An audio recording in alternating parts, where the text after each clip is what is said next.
하리하이 물빌장 하이.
호러데이터 30회까지 했죠.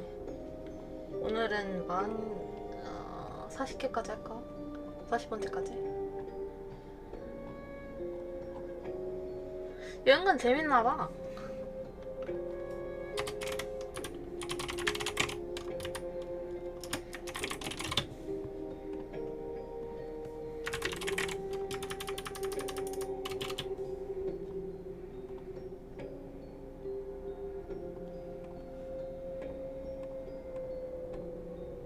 소소하니 재밌다고? 다행이네. 추천 감사합니다.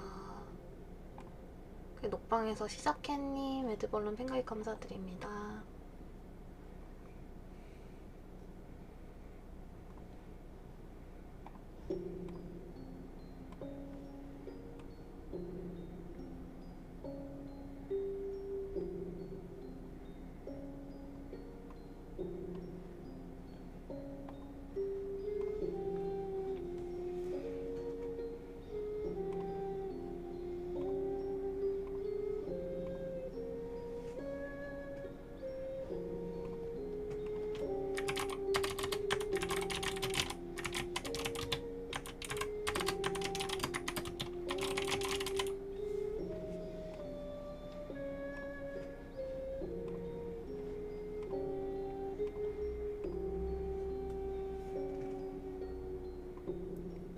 이번 이야기는 호러데이터 보닛을 두드리다입니다. 겨울철에는 차를 출발시키기 전에 보닛을 두드린다. 따뜻한 엔진룸에 고양이가 들어가는 경우가 있으므로 쫓아내기 위해서이다. 그걸 여름에도 한다. 보닛이 햇빛에 달구어져서 뜨거워지기도 한다. 그건 12월 중순이었을까. 밤에 슈퍼 주차장에 차를 세웠을 때 근처에 길고양이를 발견했기에 보닛을 두드리기로 했다. 툭툭 차가운 차체를 두드렸다. 내부에서 덜컹 소리가 들렸기에 고양이가 들어갔나 싶어 열려고 한 순간 뭔가가 차 밑으로 떨어졌다. 그건 언뜻 보기에는 가발 같았다. 검은 머리털 뭉치. 슈퍼에서 새어나오는 불빛에 비친 그걸 보았다. 그 머리털은 벌레가 기어가듯이 멀어졌다. 멍하니 그걸 바라보고 있었더니 눈이 마주쳤다. 머리털 사이에서 눈이 보였다. 하나, 둘, 셋. 총 5개. 그 눈은 아무한테도 말하지 말라고 노려보는 것 같았다. 그대로 머리털은 다른 차 밑으로 숨어 들어갔다. 다른 차 보닛을 두드릴 수도 없었고 잘못 본 건지도 모르고 기분도 나빠서 그대로 차를 타고 떠났다. 그 뒤로 엔진룸에 무언가가 들어있지 않을까 신경이 쓰여 견딜 수가 없다.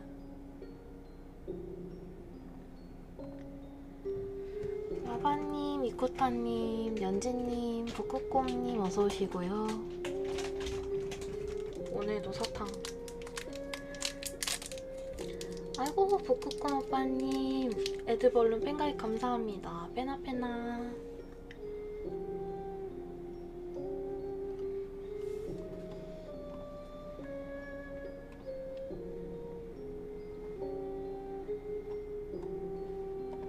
다음 건 뭔가 심오하다.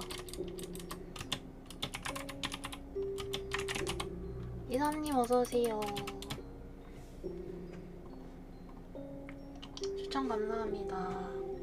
전 이만 꿈나라로. 아이고 안녕히 주무세요. 북극곰님 생일이 3월 13일이세요? 그게 너무 궁금하다.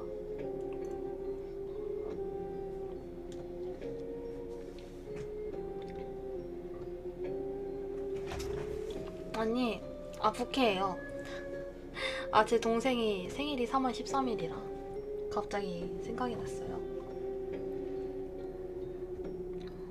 2월 25일이에요. 아하, 그렇군요.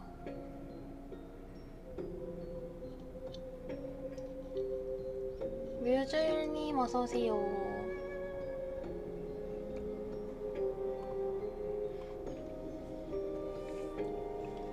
나랑깨님 어서오세요.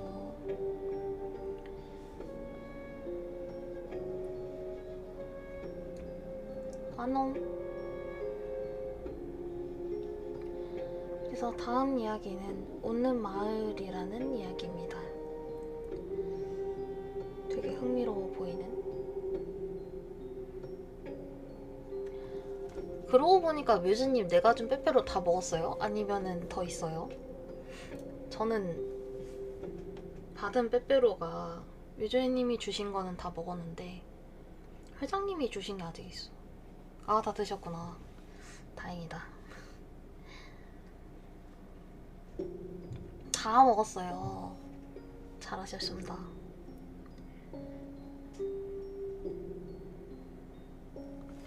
근데 오늘 진짜 금요일이긴 한가 보다.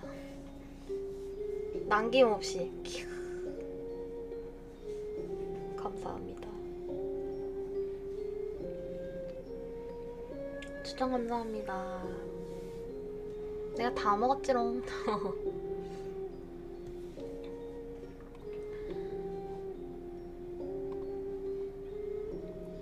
어디 보자. 그래서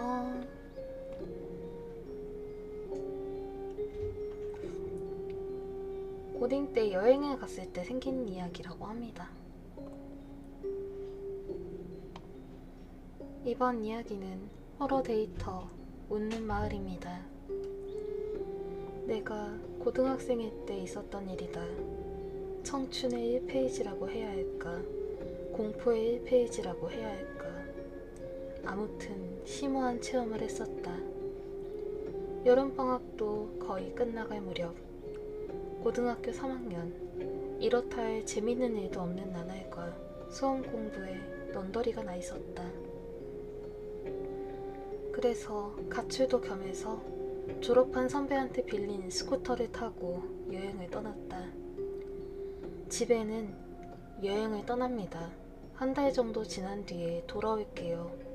라는 메모를 남기고서 저금을 깨어 돈을 준비하고 인간 학교에서 썼던 캠프용 침낭이나 램프형 라이트를 가지고 나는 경찰의 눈을 피하면서 공원에서 자거나 친절해 보이는 사람을 찾아내어 그 사람 집에 묵으며 북쪽으로 갔다.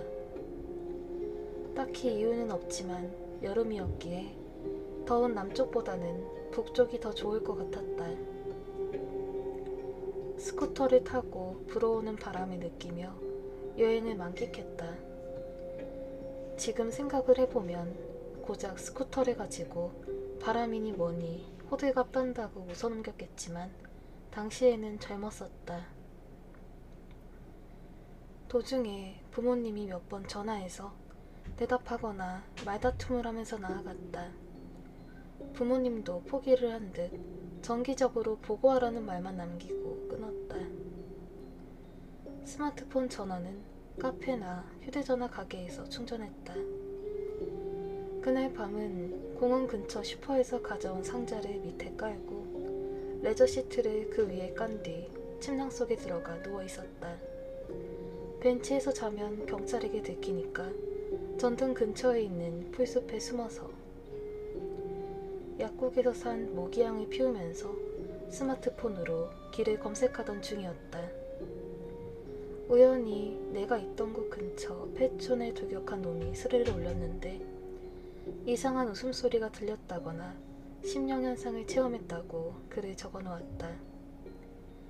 나는 내일 거기로 가려고 결심했다. 지금 생각을 해보면 혼자서 폐촌으로 돌격하다니 무모한 짓이었지만 여행하는 동안 치밀어 오르는 고향감 때문에 흥분해 있었다. 경찰에게 붙잡히거나 이상한 사람과 만나는 일 없이 아침을 맞이한 나는 두근거리면서 폐촌으로 갔다. 길 위에 자갈이 깔리기 시작하고 아스팔트가 벗겨지는 길로 들어섰다. 구멍이나 파인 곳을 피하면서 스쿠터를 몰아가니 출입 금지라고 적힌 간판이 걸린 바리케이트가 있었다. 쇠파이프로 만들어 놓았는데 들려고 해도 무거워서 들 수가 없다. 어쩔 수 없이 잡초와 바리케이트 사이로 스쿠터를 밀어서 지나갔다. 잠시 앞으로 나아가니 부서진 집이 보였다. 칠이 벗겨진 집들이 늘어서 있었다. 길도 아스팔트를 뚫고 잡초가 자라나 있어서 스쿠터를 폐촌 입구에다가 세워놓았다. 흘러가는 시간 속에서 남겨진 풍경에 형언할 수 없는 향수를 느낀 나는 무심코 스마트폰을 꺼내어 사진을 찍었다. 천천히 집들을 관찰하면서 폐촌 안으로 들어갔다. 집안에 떨어진 잡화나 거무스름한 인형, 신문지 그런 것들을 보면서 어슬렁어슬렁 주변을 둘러보았다. 이 집은 들어갈 수 있을 것 같다. 이 집은 기울어져 있으니 안 되겠다. 그렇게 마음속으로 감정하면서 마을 안쪽으로 들어갔다. 집 바닥을 뚫고 자라난 풀이나 마당 급소대에 자라난 이끼, 나무가 썩은 냄새 등 일상과 다른 곳에 있다는 게 여전히 느껴진다. 돌아볼 수 있는 집은 거의 다 둘러보았다. 잠시 생각한 뒤에 입구 근처 부서진 집 앞에 있던 집에 들어가기로 결심했다. 그때 느닷없이 들리는 웃음소리에 깜짝 놀란 나는 몸을 떨면서 놀랐다. 주변을 경계하며 둘러보니 몇 걸음 앞에 있는 모퉁이에서 왼쪽으로 꺾은 곳 너머에서 웃음소리가 들려왔다. 그 웃음소리에 위화감이 느껴진다. 녹음된 소리 같았기 때문이다. 그래도 누가 있을지도 모른다고 생각한 나는 천천히 모퉁이 앞까지 이동했다. 왼쪽으로 꺾은 곳에서는 웃음 주머니가 떨어져 있었다. 쓸데없이 긴장한 나는 부끄러워서 웃음 주머니를 멀리 차버렸다. 또 웃음소리가 들렸다. 나는 웃음소리를 방치하고 아까 가려고 했던 집으로 향했다. 게시판에 올라왔던 웃음소리는 웃음주머니 소리 아니야? 그렇게 생각하면서도 한편으로는 유령이 정말로 있을 가능성을 배제하지 않았다. 집 앞에 도착했다. 내가 세워둔 스쿠터가 보인다. 키는 그냥 꽂아두었지만 아무도 가져가지 않은 모양이다. 그 집은 마을에 있는 집들 중에서 그나마 오래되지 않은 집인지 쾌쾌한 냄새도 나지 않는다. 대문은 없다. 현관문을 열고 안으로 들어갔다. 현관 옆에 유리창이 붙은 화장실 문이 오른쪽 앞에는 계단이 있다. 왼쪽 통로 그 너머에 부엌의 입구가 있었고 그 옆에도 문이 있다. 일단 화장실 안을 확인했다. 안에 커다란 벌레가 있었다. 얼른 문을 닫았다. 부엌 옆에 있는 문을 열었다. 거실이었다. 마당과 접한 유리창이 깨져 있다. 바닥이 군데군데 썩어서 거무스름하다. 열화되어서 너덜너덜한 소파, 브라운관 텔레비전, 커다랗고 낡은 책장. 발밑이 위험하기에 들어가는 걸 포기했다. 부엌을 들여다보았다.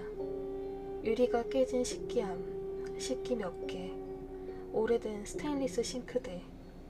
이삿짐을 싸려고 했는지 신문지가 많이 남아있었다.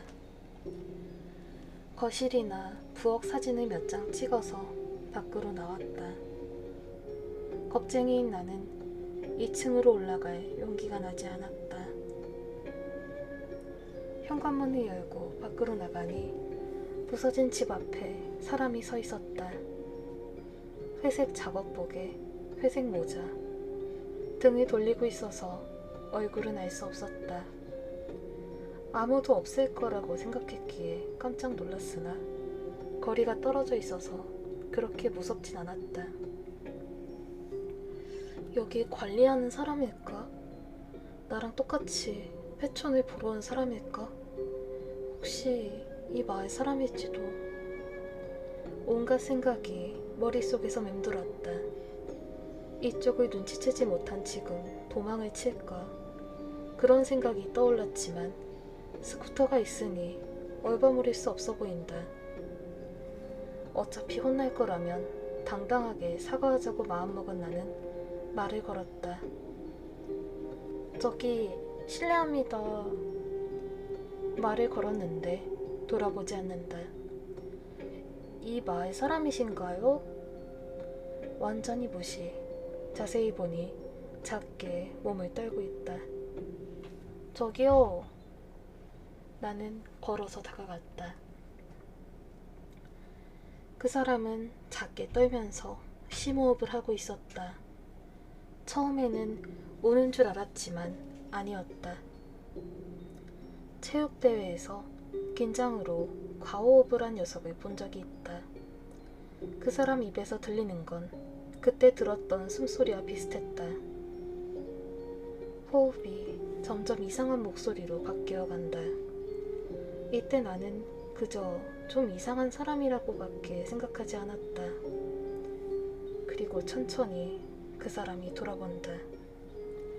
그 사람은 남자였고 공장 작업복을 입고 있었다. 가슴께에 땡땡공장, 땡땡공업, 아무튼 공짜가 박혀 있었다. 남자의 얼굴은 우는 것 같기도 하고 웃는 것 같기도 했다. 눈썹을 팔자로 구부리고 양눈은 내리깔고 있었다. 그런데 입은 U자로 웃고 있었다. 눈은 공허하고 초점이 없다. 그런 이상한 얼굴을 한 사람은 나는 여태껏 본 적이 없었다. 이때 비로소 처음으로 나도 위험하다고 느꼈다. 그 남자가 작게 떨면서 웃음소리 같은 괴성을 내었다. 온몸에서 식은땀이 흐르기 시작했다. 남자는 괴성을 내고 있지만 내게 다가올 기미는 없었다. 나는 천천히 그 자리를 떠나기로 했다. 솔직히 말하자면 달려서 도망치고 싶었지만 다리에 힘이 풀려버렸고 상대를 시야에 두지 않으면 불안해서 견딜 수 없었다. 아무튼 남자한테서 눈을 떼지 않고 천천히 스쿠터 쪽으로 이동했다. 하나 더 깨달았다. 그 남자는 왼손에 커터 나이프를 쥐고 있었다. 백엔샵에서 파는 싸구려가 아니라 작업용으로 쓰는 굵은 것, 칼날이 길게 튀어나와 있었다. 그걸 깨달은 나는 다리가 덜덜 떨리기 시작했다. 남자한테서 제법 거리를 뒀을 때 근처의 풀숲이 흔들렸다. 나는 풀이 스치는 소리에 민감하게 반응해서 고개를 돌렸다. 내 앞에서 풀을 헤치고 몸빼를 입은 할머니가 튀어나왔다. 나는 필사적으로 소리를 내지 않으려고 했었다. 할머니는 소리를 내었다. 할머니는 괴성을 내면서 그 자리에 앉았다. 할머니는 앉은 채로 위를 보면서 웃었다. 할머니의 괴성은 남자와 달리 때때로 커다란 목소리가 섞여서 웃고 있는 것 같았다. 할머니의 얼굴도 남자랑 똑같이 울면서 웃는 얼굴이었다. 그걸 보는 나도 울 것 같았다. 그때 깨닫지 말았으면 좋을 것을 깨닫고 말았다. 할머니의 오른손에 풀베는 낫이 들려 있었다. 그치만 양손은 축 늘어져 있었고 낫을 쥔 손에는 힘이 들어가 있지 않았다. 오른쪽 뒤에는 작업복을 입은 남자, 바로 왼쪽 앞에는 몸빼 할머니. 내가 오른쪽 앞에 있는 스쿠터까지 가려면 둘 사이를 지나가야 한다. 그건 둘이 동시에 습격을 해온다면 막을 길이 없다는 뜻이었다. 괴성 이중주 끼어버린다. 이제 틀렸다. 나는 필사적으로 한 걸음을 내디뎠다. 천천히 스쿠터를 향해 나아갔다. 다리는 덜덜, 눈물이 줄줄. 그래도 도망치겠다는 일념으로 필사적으로 걸어갔다. 점점 남자가 이쪽으로 몸을 돌린다. 할머니는 앉은 채로 위를 올려다보면서 웃고 있다. 겨우 할머니 근처를 지나간 순간 달려나갔다. 그 상황을 견딜 수 없었다. 흉기를 들고 괴성을 지르는 둘 사이에 끼이면 누구라도 몇 분도 채 못 가서 이성을 잃고 말 것이다. 둘의 목소리가 한순간 높아진 것 같았지만 신경 쓸 때가 아니었다. 할머니 앞을 지나 스쿠터로 달려갔다. 스쿠터를 타고 열쇠를 돌린 뒤 레버 브레이크를 쥐고 스위치를 넣었다. 다행히도 시동은 무사히 걸린다. 단숨에 엑셀을 돌리면 위험할지도 모른다고 불현듯 떠올린 그 당시 나를 칭찬해주고 싶다. 천천히 신중하게 엑셀을 돌렸다. 헬멧은 쓸 틈이 없었기에 그대로 몰고 갔다. 비교적 평탄한 길을 골라서 나아갔다. 돌아보니 남자도 할머니도 움직이지 않았다. 하지만 그것보다도 무시무시한 광경이 눈에 들어왔다. 폐촌 여기저기서 사람들이 나와 있었다. 집안에 숨어 있었나? 한순간 그런 의문이 떠올랐지만 아무래도 상관없었다. 도망쳐야겠다는 생각밖에 들지 않았다. 급속히 멀어졌기에 나온 사람들이 어떤 얼굴을 하고 있었는지는 나는 모른다. 그치만 모두가 괴성을 내고 있었기에 울면서 웃는 얼굴을 하고 있었을 것이다. 내 뒤에서 괴성 대합창이 시작되었다. 나는 스쿠터가 넘어지지 않도록 필사적으로 핸들을 조작했다. 제한 속도도 무시하면서 달리고 또 달렸다. 출입 금지 간판이 보이기 시작할 무렵에 돌아보았으나 아무도 쫓아오지 않았다. 그래도 멈추면 죽을 거라고 생각한 나는 출입 금지 간판이 걸린 바리케이트 사이를 스쿠터를 탄 채로 지나갔다. 간판 모서리에 걸려서 입고 있던 옷이 조금 찢어졌다. 비틀거리며 넘어질 뻔했으나 간신히 버텼다. 왔던 길을 돌아가 공도로 나왔다. 그제야 나는 겨우 시동을 껐다. 스쿠터를 갓길에 세우고 보도 쪽에 쪼그려 앉아 숨을 골랐다. 눈물이 바람에 말라간다. 근처에 있던 자판기에서 주스를 사고 바짝 마른 입을 축였다. 단숨에 캔을 비웠다. 바지 뒷주머니에 넣어둔 스마트폰에서 착신음이 울렸다. 꺼내보니 문자가 깨진 전화번호가 표시되어 있다. 아, 이거 받아선 안 되는 거다. 그렇게 생각했는데도 뭔가에 홀린 듯 내 손가락이 스마트폰에 터치했다. 역시 들려온 건 괴성. 숨소리에서 웃음소리로 변해서 마지막에는 절규로 변한다. 그건 카랑카랑한 남자 목소리였다.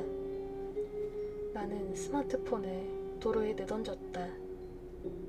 경적과 함께 차가 지나치고 내 스마트폰을 박살내고 갔다. 잠시 도로 앞에서 넋이 나간 채로 서 있었다. 경찰서에 갈 생각은 들지 않았다. 잘 생각을 해보면 남자나 할머니가 들고 있던 건 흉흉했지만 그들은 움직이지도 않았고 작업하고 있었다고 주장한다면 할 말이 없다.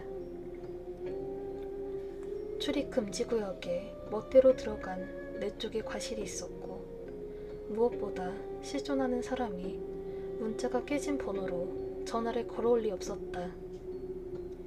오늘은 지쳤다.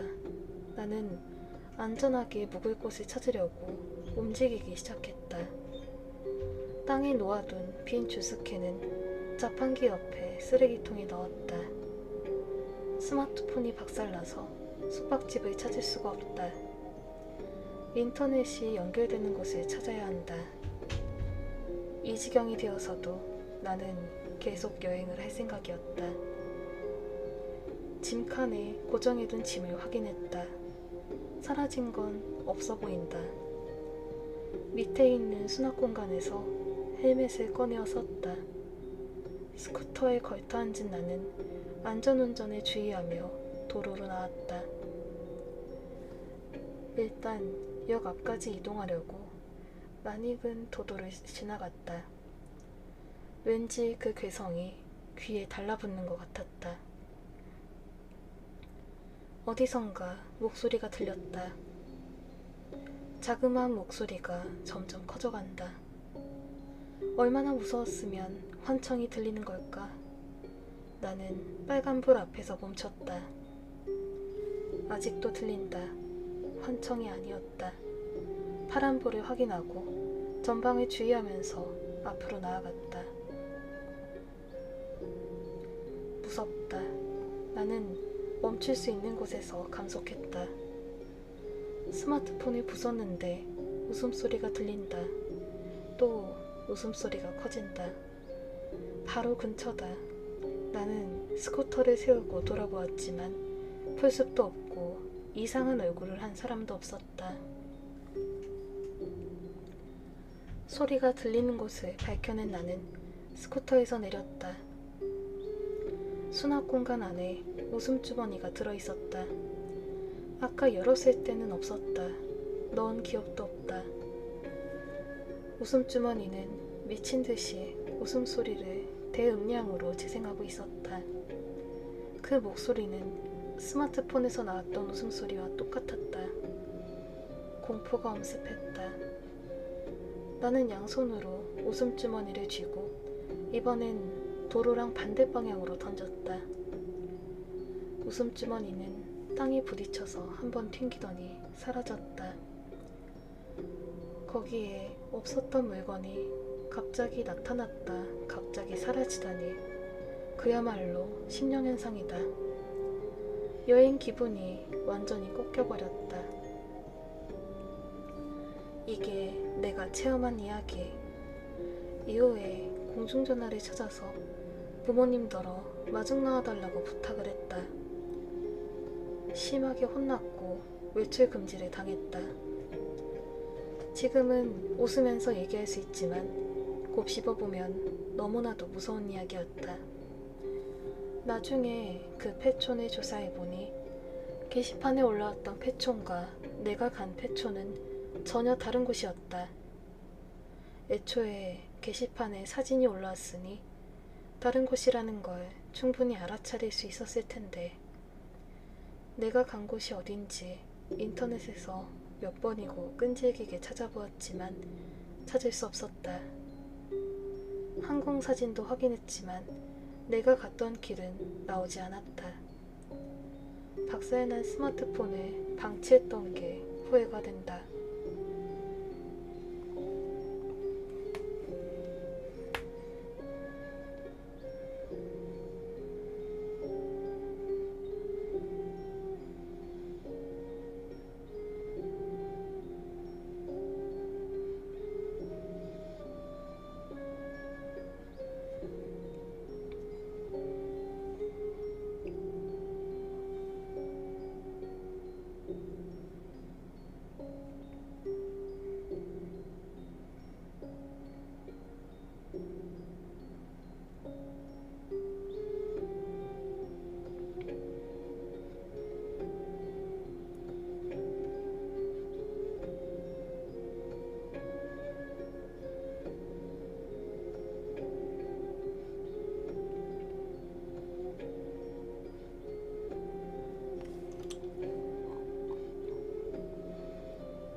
파파님, 별이님, 모모님, 번두님, 소토모소님, 이도님, 호크님, 후연님, 30억 발기님 어서오시고요.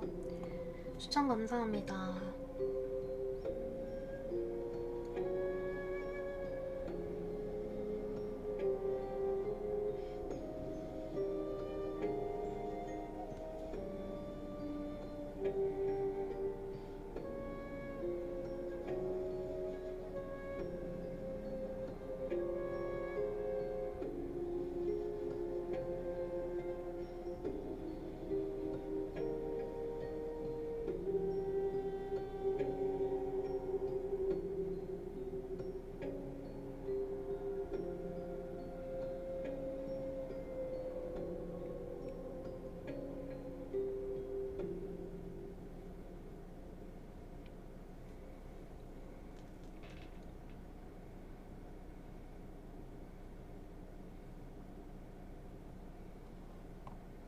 근데 이게 뭐지? 호러 데이터 치고 제일 길었던 것 같아요.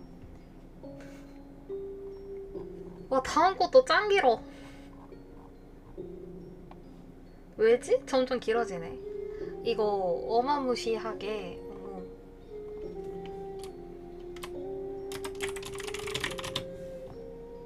무섭구만. 걸릴 수 있어.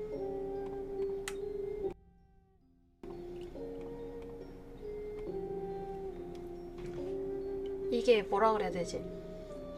저번에도 말했지만 중고로 산 노트북에 남아있던 데이터래요, 이게.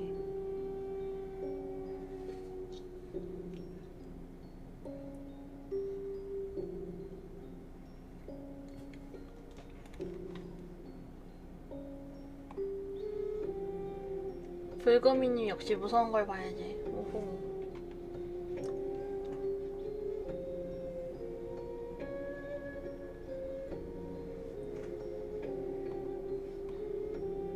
인어 하면 역시 해리포터에 나오는 인어가 생각나요. 그 우리가 아는 인어공주랑은 너무 다르게 생긴?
안녕해서 인어가 사는 연못입니다.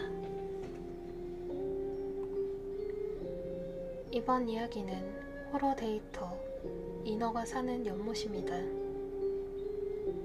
송사리를 사육하는 동료가 있었다. 동료의 이름은 Y라고 하겠다. 한번 그의 집에 놀러 간 적이 있었다. 벽 쪽에 파이프 선반이 있고 거기에 수조가 늘어서 있었다. 벽 한 면 전체가 수조였다. Y는 최근 어떤 연못에서 희귀한 송사리가 발견되었다고 말했다. 송사리를 사육하는 사람끼리 만든 네트워크에서 얻은 정보라고 한다. Y는 휴일에 이어 유급휴가를 받아 그 연못으로 갔다. 그리고 그는 유급휴가 다음날부터 회사에 오지 않았다. 무단 결근이 사흘간 이어지고 나는 상사의 지시로 그의 집으로 가게 되었다. 그녀를 발견했어. Y가 공허한 눈으로 말하기 시작한다. 방 안에는 수많은 수조, 파이프 선반에 4단으로 나뉘어서 진열되어 있다. 그것이 내게 방을 압박하듯이 벽 쪽에 늘어서 있다. 방 입구랑 한 가운데를 제외하면 전부 수조다. 전부 다 수초나 이끼가 나서 심록색으로 흐려져 있다. 옆방은 보지 않았지만 아마 똑같을 것이다. 불과 며칠 만에 Y의 방은 싹 바뀌었다. 연못이 아니었어. 무척이나 맑은 호수였지. Y는 황홀한 말투로 말했다. 보트 위에서 내려다보니 물속에서 미소를 짓는 그녀가 있었어. 산소 펌프들이 소리를 내며 작동하고 있다. 바닥에는 수많은 전원 코드가 흩어져 있다. 모든 수조에 산소를 보내고 있는 게 틀림없었다. 물에서 건져낸 그녀는 아름다웠어. 옷은 입고 있지 않았지만 몸도 예뻤지. 그야말로 인어였어. Y는 뚱탄지 같은 소리를 하고 있다. 하지만 건져내지 말았어야 했어. 보트에 끌어올린 순간 그녀는 썩어 문드러지고 진흙과 물이 되었으니까. 그는 마약이라도 하고 있는 걸까? 저번에 왔을 때는 그런 낌새는 없었다. 불과 며칠 만에 이렇게 사람이 바뀌는 걸까? 나는 이상한 분위기에 압도되어 그의 말을 거의 듣지 못했다. 보트에 남은 그녀를 긁어모았어. 아이스박스나 비닐봉지에 필사적으로 담아서 돌아왔지. 어디선가 썩은 내가 난다. 아무래도 수조에서 나고 있는 것 같다. 그녀는 늘어나. 매일매일 계속 늘어나서 지금은 이렇게도 많이 늘어났어. 옆에 있는 수조 하나를 본다. 수조 안에는 배를 드러내며 떠오른 금색 송사리가 몇 마리 있었다. 지느러미가 특이하다고 자랑이 되던 송사리였다. 그토록 소중히 길렀으면서 저렇게 방치를 해두다니. 그러니까 회사에 갈 틈은 없어. 나는 참을 수 없었다. Y는 미친 게 틀림이 없다. 정신과든 뇌신경외과든 어디든 좋다. 병원에 데리고 가야 한다. 바보 같은 소리 하지 말고 얼른 병원 가자. 수조로 둘러싸인 방 중심에 앉아있는 Y의 팔을 붙잡고 억지로 일으켜 세웠다. 그는 뿌리 치료했지만 체력이 떨어져서 변변찮은 저항 한번 하지 못했다.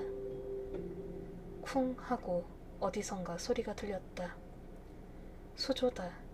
수조 유리를 치는 소리다. 저도 모르게 수조를 응시했다. 수조 속에서는 수초가 흔들린다. 제일 가까이에 있는 수조에 여자 얼굴이 떠올랐다. 수조 안쪽에 있던 것이 앞으로 나와서 보이게 된 것 같다. 유리 너머로 보이는 그것은 너무나도 아름다웠다. 외국 모델이나 TV에 나오는 아이돌 같은 건 비교도 되지 못할 정도로. 목 아랫부분은 흐린 물 때문에 보이지 않는다. 그 아름다운 얼굴을 가진 머리가 유리에 부딪힌다. 마치 내게 항의를 하듯이. 하지만 수조에 사람이 들어갈 공간은 없다. 안에 들어간다 해도 머리밖에 안 들어갈 것이다. 머리만으로 살 수 있는 인간은 없다. 미안해. 난 어디도 안 가. Y는 내 팔을 뿌리치고 얼굴이 떠오른 수조를 기어가 뺨을 비볐다. 탕 소리와 함께 이번에는 다른 수조에서 왼팔이 떠올랐다. 그걸 시작으로 수조 전체에서 소리가 났다. 수조 몇 개가 흔들리고 안에 있는 물이 흔들린다. 방 안에서 썩은 내가 퍼졌다. 소리와 함께 수조에서 모습이 드러났다. 오른손, 왼쪽 발바닥, 팔꿈치, 무릎, 가슴, 허리, 엉덩이, 왼손, 왼쪽 발등, 손가락, 머리. 그것들은 수조 안에서 유리에 부딪혀 소리를 내고 있다. 수가 맞지 않는다. 그것은 사람 1인분보다 부위가 더 많았다. 괜찮아. 곧 하나가 될 수 있을 거니까 기다려줘.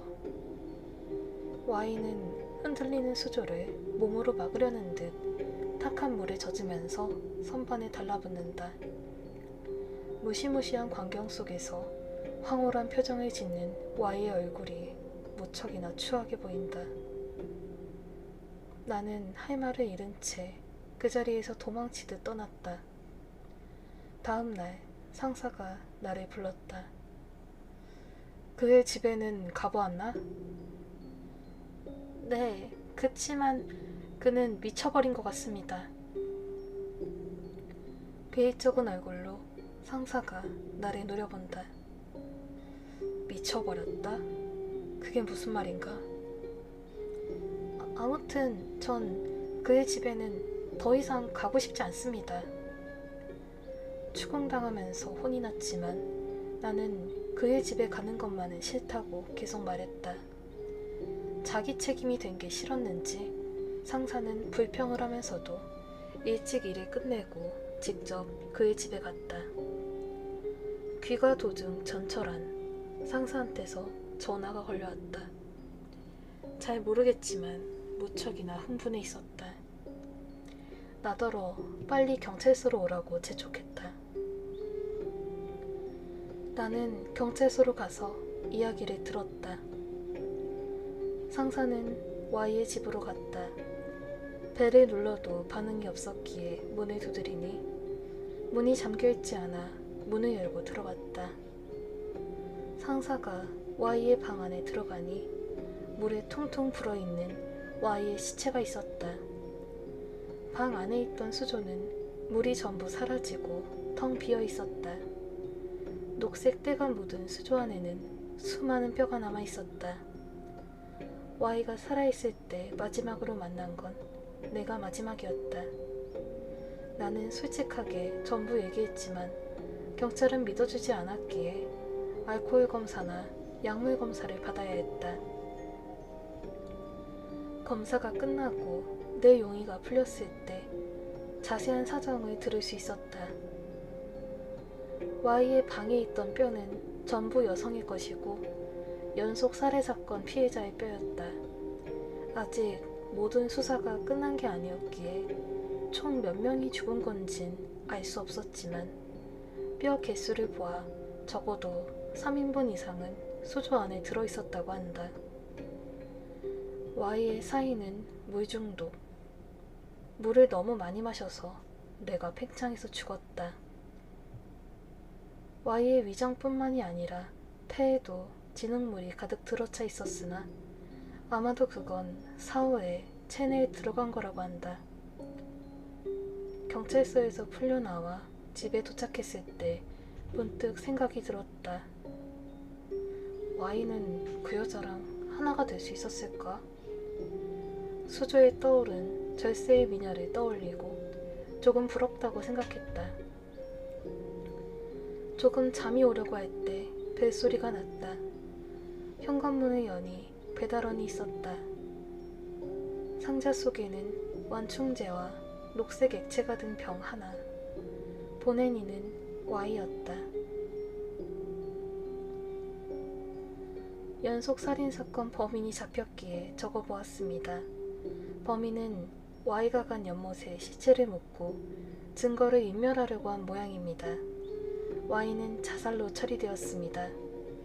Y는 연못에서 백호의 시체를 발견해서 들고 돌아와 비정상적인 사고를 한 끝에 자살했다고 합니다. 싸운 흔적이 없고 다른 사람의 지문이나 발자국도 없었기 때문에 자살로 본 것 같습니다. 군데군데 정보를 왜곡시켰기에 진상은 밝혀지지 않을 겁니다. 아마도 나랑 Y가 본 절세의 미녀는 오래전부터 있던 호수의 정령이고 호수가 연못으로 바뀌어서 그 성질이 변한 것 같아. 시체를 가라앉혔기에 흉악한 뭔가로 바뀌었던 거야. 그게 틀림없어. 왜냐하면 이렇게 더 아름다운 걸.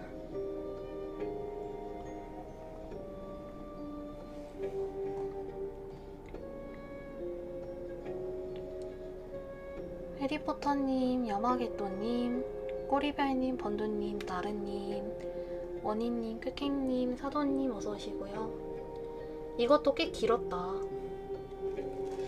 근데 가끔 뭐 이런 게 있죠. 그 이야기 주인공마저 저주에 걸려서 끝나는 열린 결말 그런 느낌이었어요.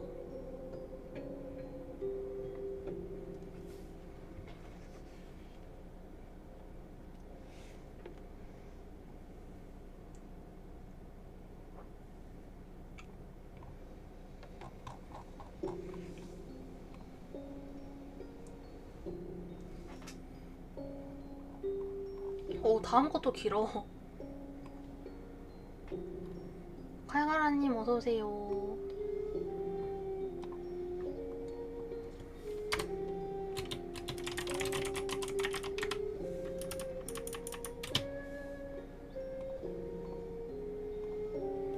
추천 감사합니다. 크레이시스님 어서오세요.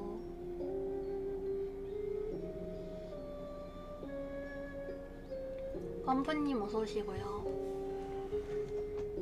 그래서 오늘은 잠깐만요. 와, 이게 34번째네. 아, 중간에 막간이 2개 들어있긴 해요. 그래서 4개, 5개구나? 5개만 더 하면 됩니다. 세상에.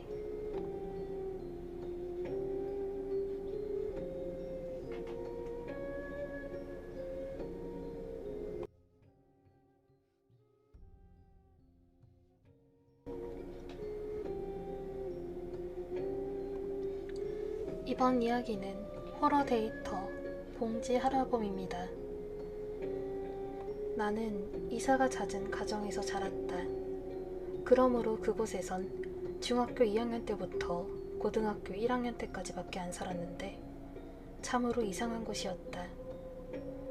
요괴 맨션이니 암흑저택이니 괴상한 소문이 많은 건물이 있고 거수자나 정신 이상자가 자주 보이는 마을이었다. 반 친구들은 담력시험으로 그곳에 가거나 비교적 멀쩡해 보이는 거수자를 미행하면서 놀고 있었다. 반대로 나는 그런 곳은 결코 다가가지도 않았고 호기심으로 거수자 얼굴을 보러 가지도 않았다.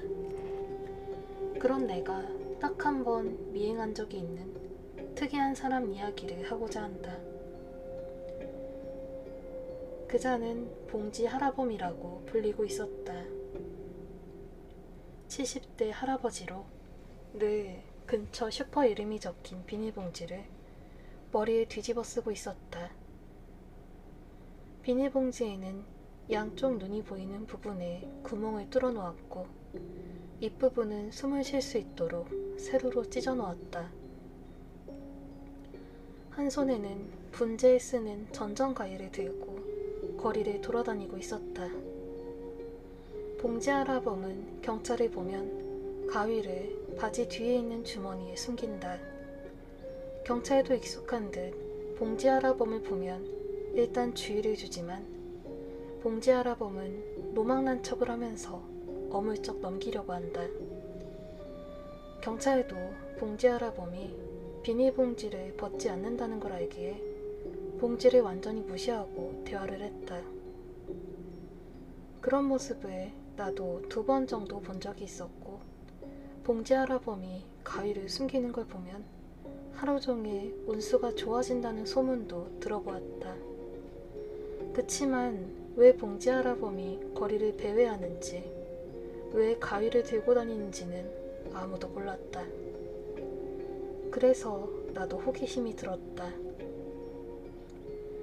고등학교 1학년 무렵, 흐린 날, 덥지도 않고 춥지도 않고 외출하기에 딱 좋은 날이었다. 아마도 토요일이라서 친구랑 어디론가 놀러 갔다가 돌아오는 길이었을 것이다. 해가 저물기에는 아직 이르고 그대로 집으로 돌아가는 게 아까웠던 나는 목적도 없이 자주 가는 오락실이나 한옥 가게를 보며 돌아다녔다.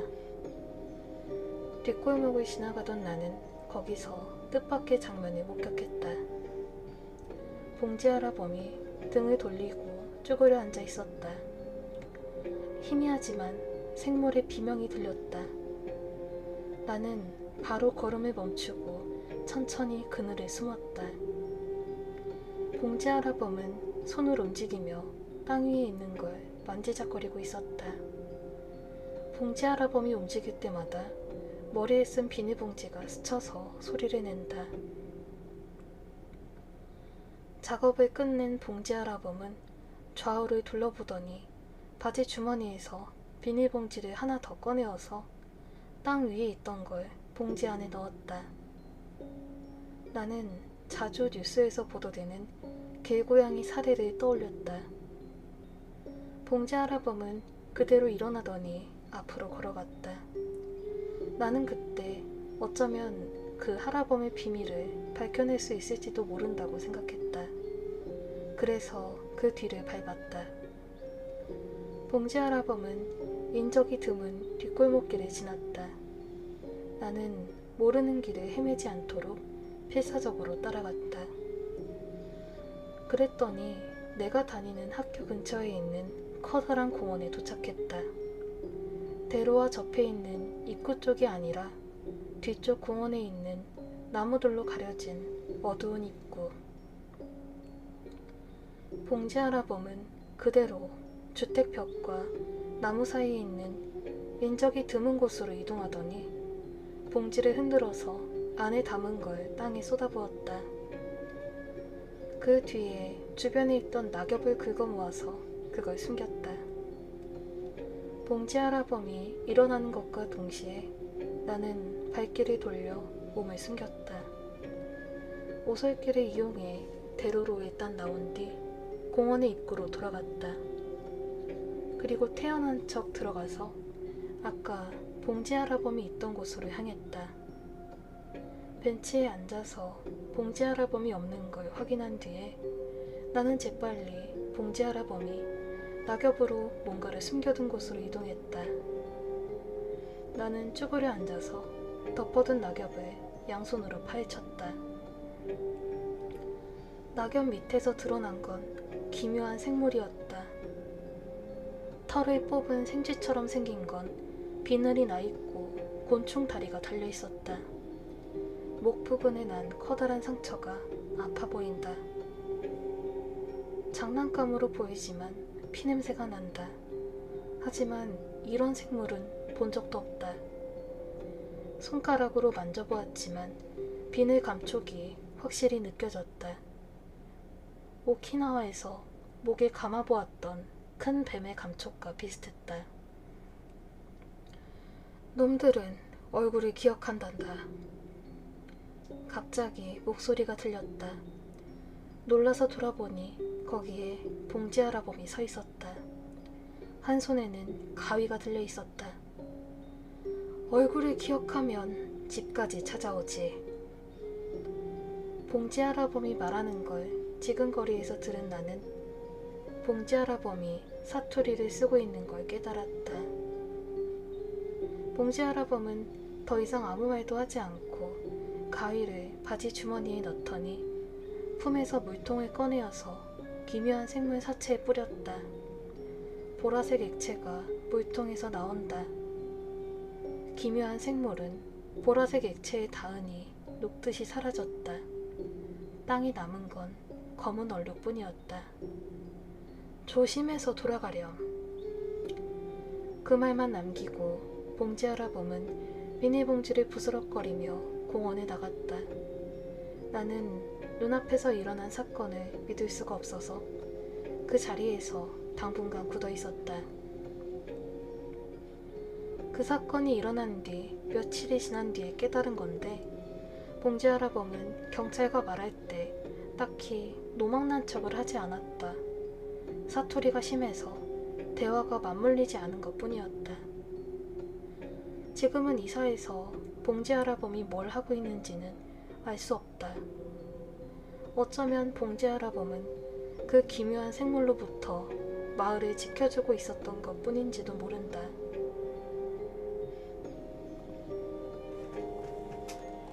아이고, 크레이시스님 에드벌룬 선물 감사합니다.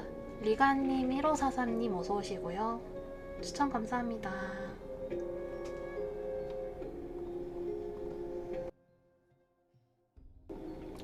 그래서 이제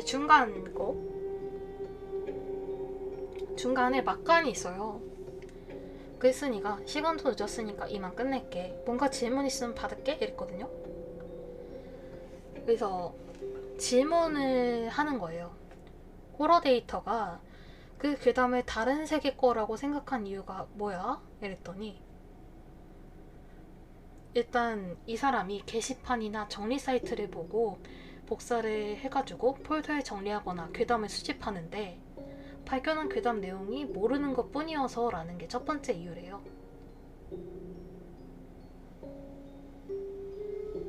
그리고 두 번째는 괴담 문장이 게시판 스레 형식에 따라서 적혀있다. 그게 두 번째 이유. 그리고 마지막으로 문장 데이터 출처를 알 수 없는 게 마지막 이유래요. 그러니까 다른 세계 게시판이 있고 그걸 복사해서 모은 데이터가 모종의 이유로 자기 컴퓨터에 들어간 게 아니냐는 거죠. 참 신기하죠?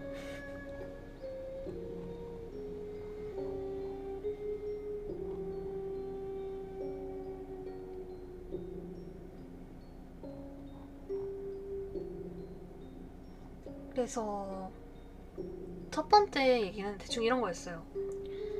아키하바라에서 구입한 중고 노트북에 대량의 괴담 문장 데이터가 있었다. 그걸 발견한 호러 데이터는 문장을 읽고 자신이 모르는 게시판 형식 괴담밖에 없었던 것에 위화감을 느낀다.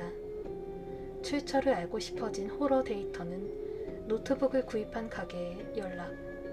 데이터 주인을 찾으려 했지만 저번 주인은 데이터를 모른다고 한다. 대량의 괴담은 무슨 목적으로 만들어진 걸까? 전혀 모르는 괴담밖에 없는 이유는 무엇인가? 데이터는 어디서 온 걸까? 의문이 든 호러 데이터는 이 문장이 다른 세계 것일지도 모른다고 예상했다. 호러 데이터는 자신의 생각을 검증하기 위해 이 스레드를 세웠다. 이런 내용이었죠. 긍정님 어서오세요.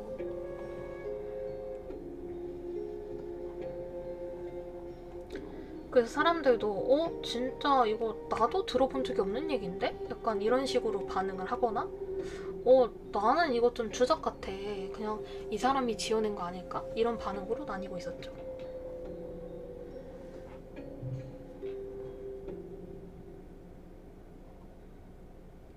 그래서 문장 데이터가 들어있는 폴더의 전체 용량은 10기가 정도 된대요. 그것의 일부를 올리려고 했다. 뭐 이런 거죠. 새로 판명된 사실, 대량의 문장 데이터는 정말로 대량이었다. 게다가 업로드에 실패했다는 무서운 결과. 이 문장은 저주받은 걸까? 이게 솔직히 문장만으로 씻기가 참 많잖아요.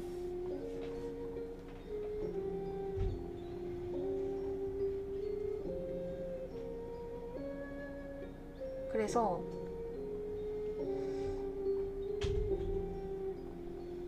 여기까지가 막간이었고요. 진리님, 꽃마마님, 가브리엘님 어서오세요.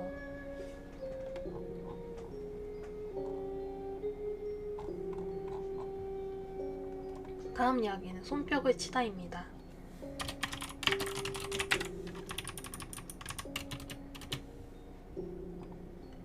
여러분 12시가 지났습니다. 추천 한 번씩 부탁드릴게요.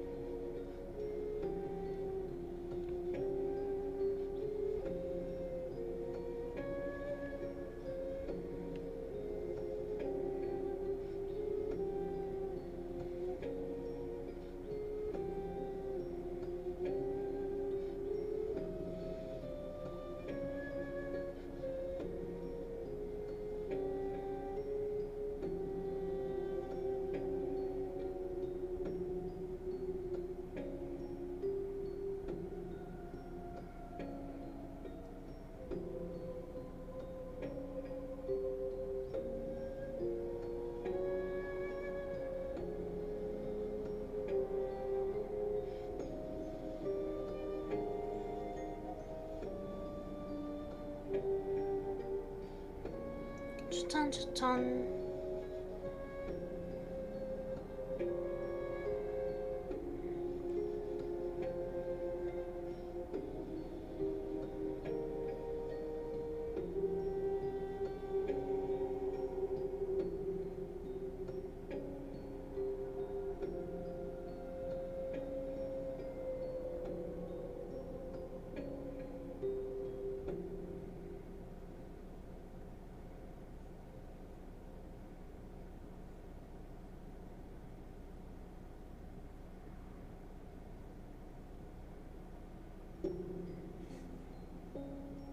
자, 그래서 다음 이야기는 손뼉을 치다입니다.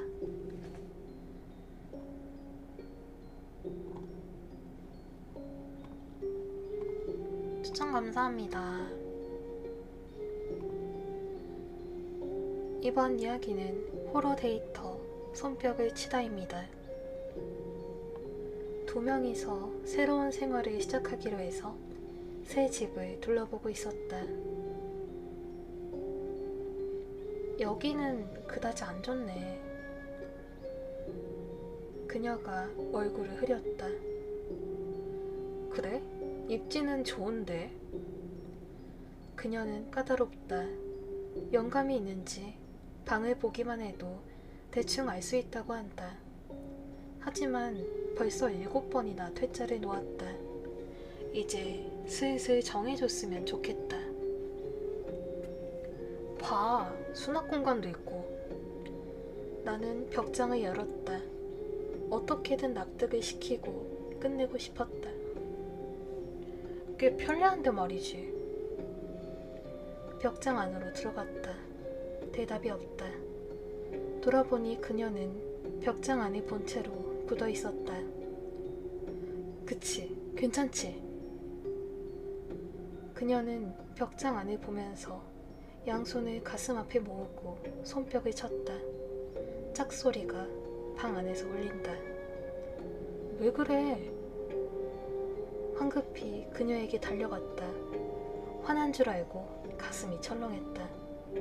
그녀는 나를 보지 않고 벽장 안에 본 채로 움직이지 않는다. 그녀는 무표정한 얼굴로 한 번 더 손뼉을 쳤다. 한 번, 두 번, 세 번, 네 번. 점점 빨라져서 손이 보이지 않는다. 주변에 소리가 울려 퍼진다. 아니, 왜 그래? 왜 그러는데? 당황해서 그녀의 팔을 잡아서 말렸다. 그녀는 겨우 정신이 들었는지 나를 바라보았다. 미안해. 그렇게 중얼거린 그녀는 방을 나가고 말았다. 나중에 들은 건데 벽장 안에 이상한 생물이 있었다고 한다. 인간의 얼굴을 하고 있었는데 몸은 완전히 원숭이였던 모양이다. 고릴라나 침팬치가 아니라 일본 원숭이. 그것도 2미터는 되었다고 한다. 물론 내겐 보이지 않았다. 그건 그녀와 눈을 마주친 순간에 손뼉을 치기 시작한 모양이다. 그걸 본 그녀는 어째서인지 손뼉을 쳐야 할 것 같아서 손뼉을 쳤다고 말했다.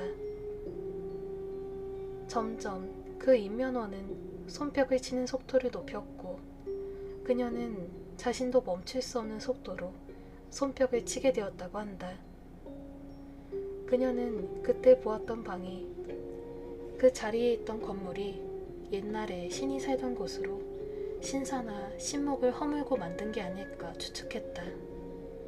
아무튼 간에 그녀가 그렇게 변하는 방에는 어차피 살 수 없으니 나는 아무래도 상관없지만 미친 듯이 손뼉을 치던 그녀의 얼굴이 능면 같아서 무서웠다. 지금도 새 집을 찾아서 부동산을 찾아다니고 있습니다.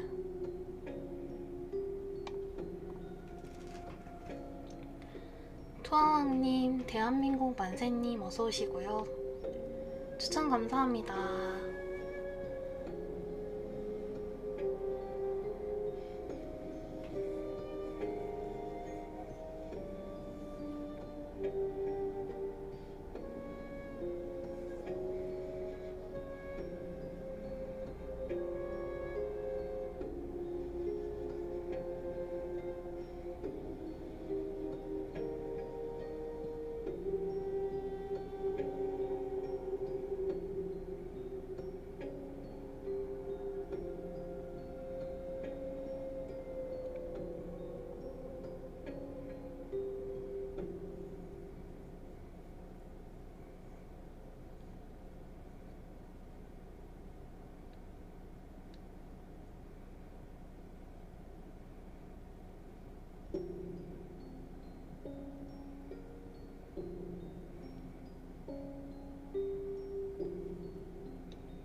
그래서 다음 이야기 기묘한 식탁입니다.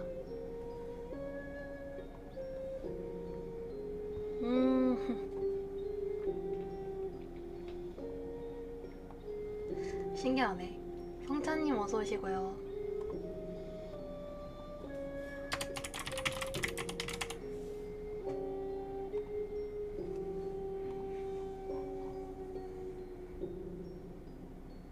안녕하세요.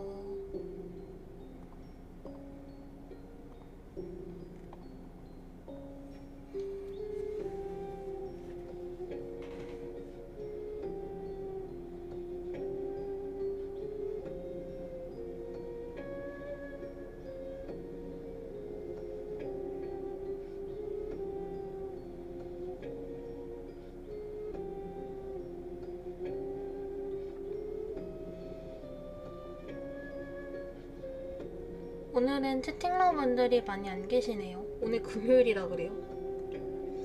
뭐 요일은 살짝 그렇긴 한데 금요일은 유독 좀 심해요.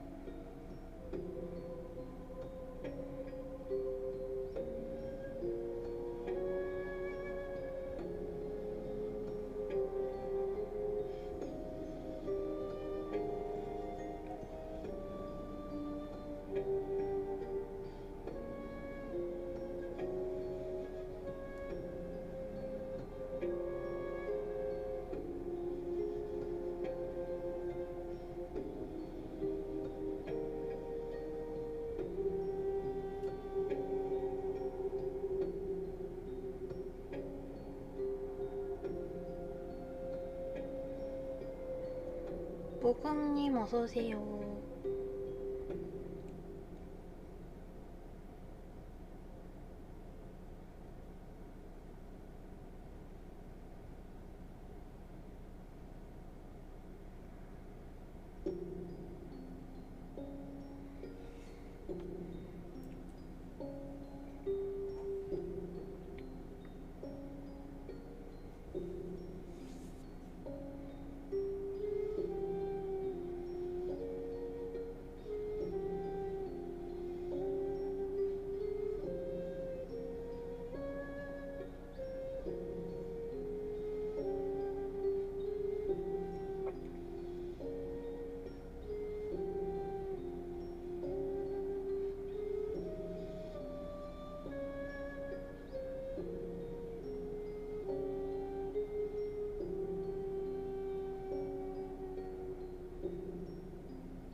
안녕하세요. 기묘한 식탁입니다.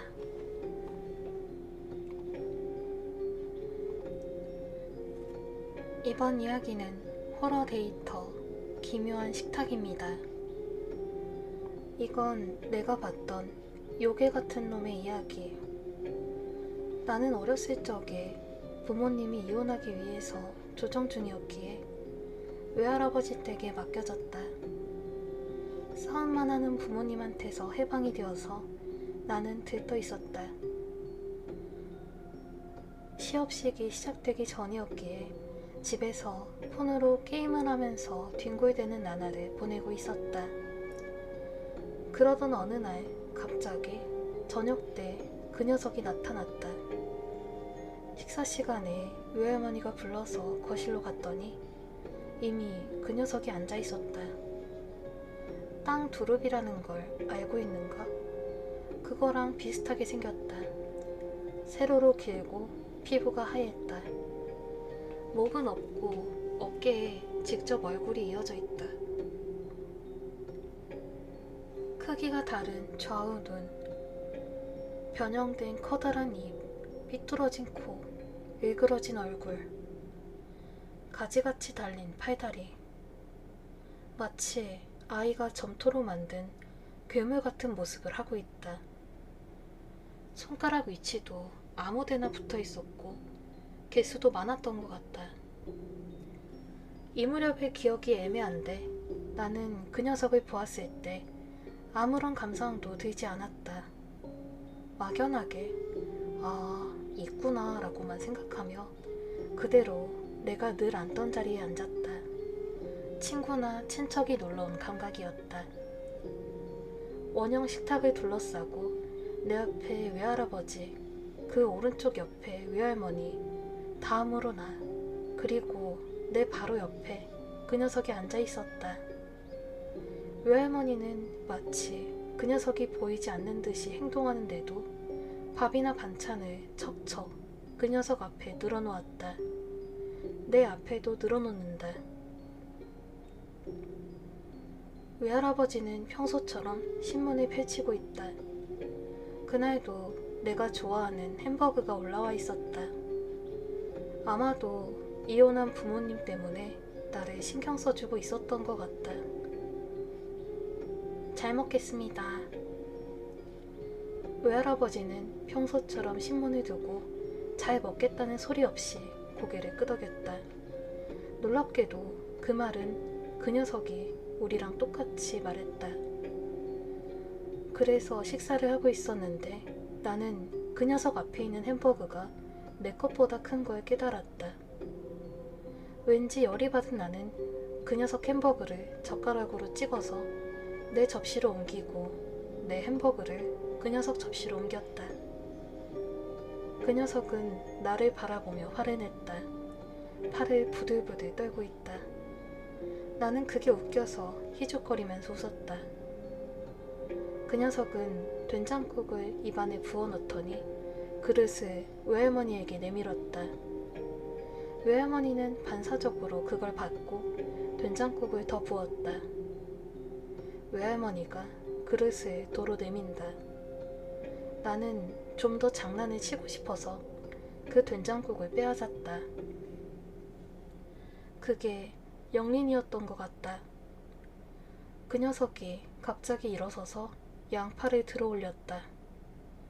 일어선 그것의 키는 천장에 닿을 정도로 컸다. 그 녀석이 소리쳤고 다음 순간 내 눈앞이 깜깜해지고 의식이 끊겼다. 그대로 쓰러졌던 것 같다. 몸에 닿았거나 얻어맞지 않았다. 다만 뭔가를 당했다고 직감했다. 눈을 뜨니 병원 침대 위에 있었다. 부모님이 퉁퉁 부은 눈으로 나를 보고 있었다. 나중에 들은 건데 내가 과도한 스트레스로 쓰러진 줄 안 모양이다. 그 일을 계기로 어찌어찌해서 이혼은 없었던 일로 되었다. 몸에 이변이 생기거나 뭔가가 보이게 되진 않았다. 좀 더 큰 다음에 외할머니나 외할아버지에게 물어보았지만 그런 일은 없었다고 말한다. 내가 본 그 녀석은 스트레스로 인한 환각이었던 걸까? 그게 아니면 다른 무언가였을까? 어쩌면 다른 집에도 그 녀석이 나타날지도 모른다. 그때는 결코 반찬을 빼앗지 말도록.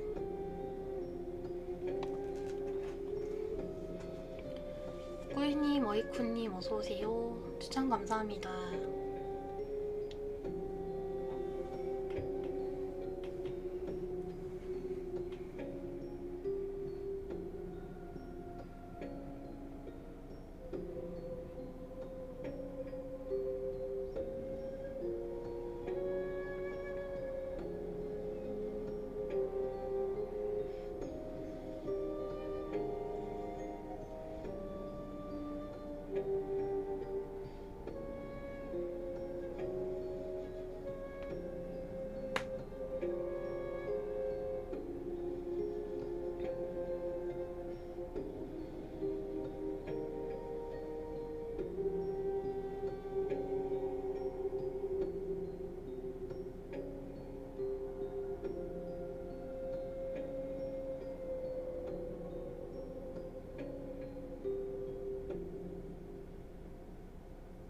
코크찡 어서와. 하리야.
전 하리님에게는 사이다라고요. 그럼 구독을 다세요.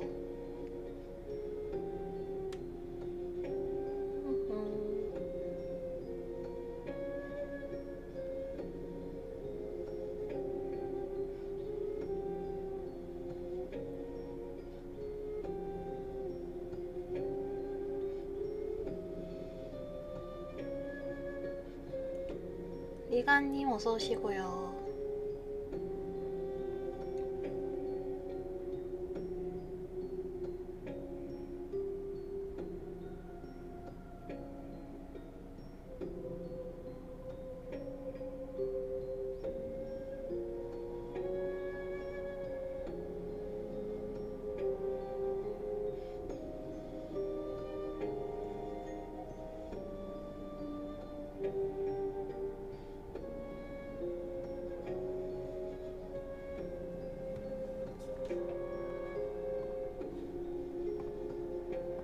난 당연한 걸 말하는데 왜 사람들은 나한테 화를 내는 걸까? 다음 이야기는 신발 속. 어디 보자. 이건 좀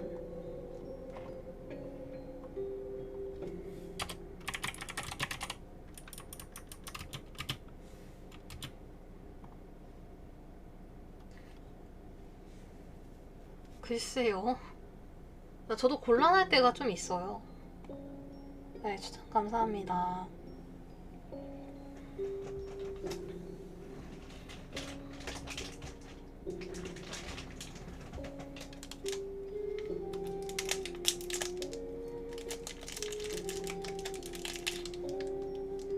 오늘 호러 데이터만 쭉 하다가 저기 하겠네.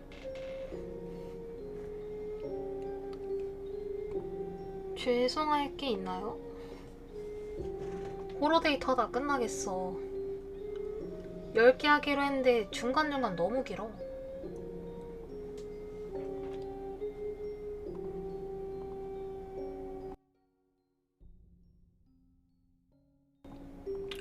몇 개도 돼?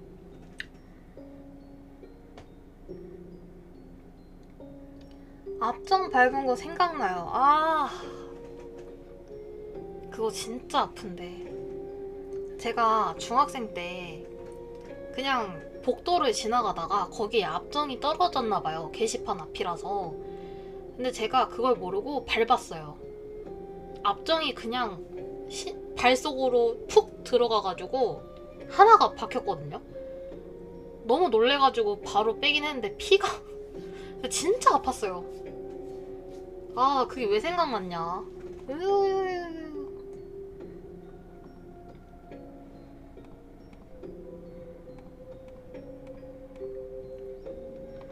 아, 진짜 조심하셔야 돼요, 그런 거.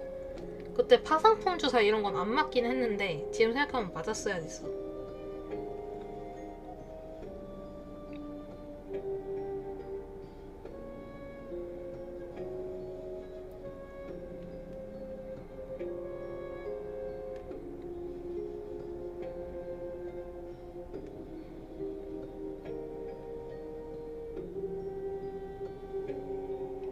실내화가 보호 안 해줬나요?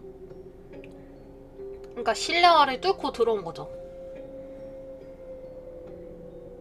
실내화가 좀 얇잖아요, 소재가. 운동화였으면 좀 말이 달랐을 것 같긴 한데.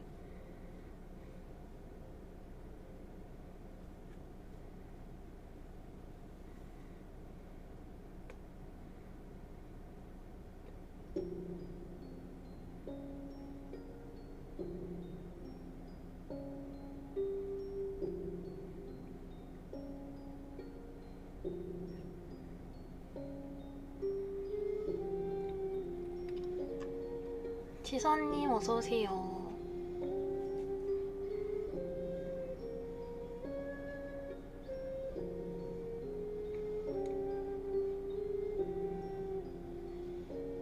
갑자기 거울 이야기 이런 거 하고 싶다. 근데 잘 안 보이네.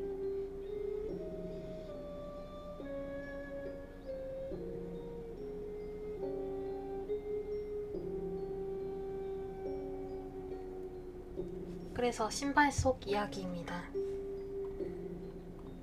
추천 감사합니다.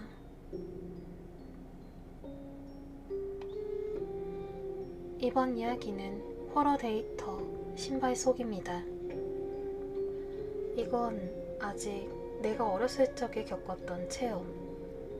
그 무렵 동생은 1살이었고 어머니는 육아와 일 때문에 바빴다.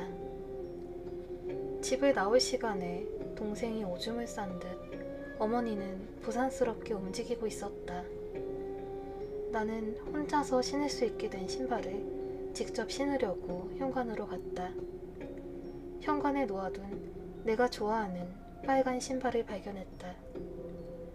직접 신어보았지만 신발 속에 뭔가 있어서 잘 신어지지 않는다. 신발을 뒤집어서 흔들어 보니 안에서 뭔가가 튀어나왔다. 그건 손가락이었다. 뿌리까지 잘라낸 손가락. 길이로 보건대 엄지나 새끼손가락은 아닌 것 같았다. 엄마! 엄마! 나는 돌아보고 무작정 어머니를 불렀다. 엄마! 손가락! 현관을 돌아보니 손가락이 애벌레처럼 기어서 도망치려고 하고 있었다. 손가락! 엄마! 손가락! 왜 그러니? 손가락 부딪혔어? 어머니가 뒤에서 오는 기척이 나서 뒤를 돌아보았다. 어머니는 이상한 소리를 내면서 놀랐다. 이쪽으로 오렴. 어머니는 나를 잡아당겨서 뒤로 물러서게 한 다음 현관문을 열고 신발을 신은 뒤 손가락을 밖으로 걷어찼다. 손가락은 생각보다 멀리 날아가서 도로까지 굴러갔다. 차 몇 대가 지나서 시야를 가렸고 떨어진 것이 보이기 시작할 무렵에는 손가락은 사라지고 없었다. 손가락 날아갔다. 아마 나는 그렇게 말했던 것 같다. 결국 어머니는 그날은 쉬었다. 중학생이 되어서 이 일이 떠올라서 물어보았다. 어머니가 그만하라면서 당황했으니까 내 기억에 잘못된 건 아닐 것이다. 그런 내 어렸을 적 이상한 체험. 거울 얘기 재밌겠네요. 그니까요.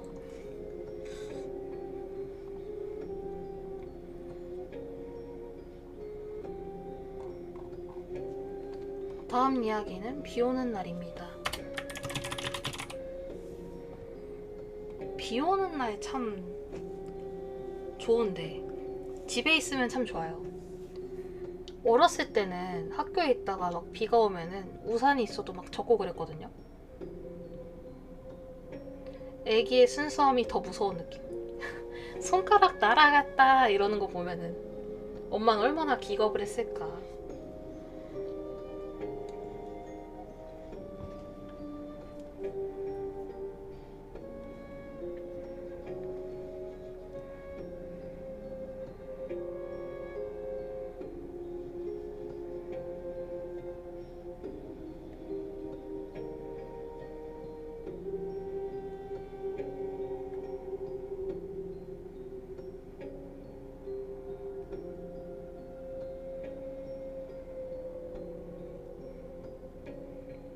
어떤가요?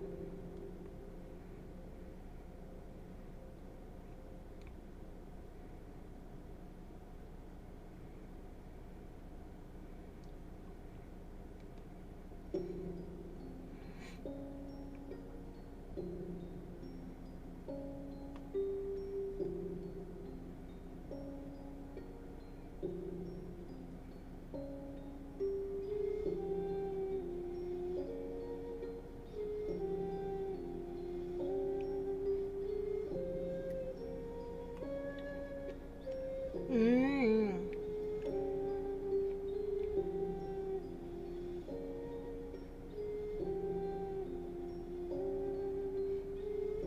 릴리리아님 어서오세요. 저기 도마뱀 아저씨다 하는 이야기 어디서 들어본 것 같아요. 어우, 그것도 끔찍한디.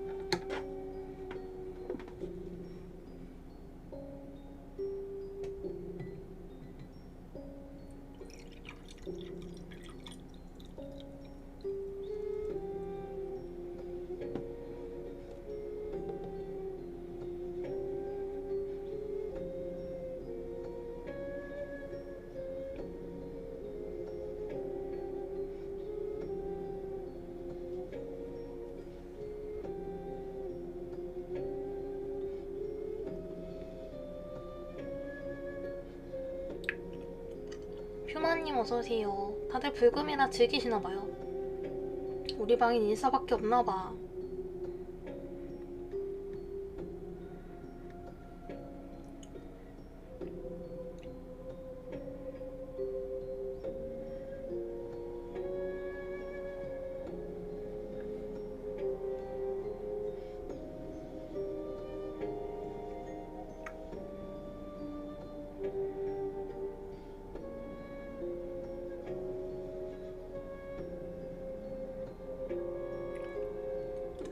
여행 와서 방송 보는 것도 힐링이네요. 아니, 여행을 가서 내 방송을 보신다고요? 오호, 감사합니다.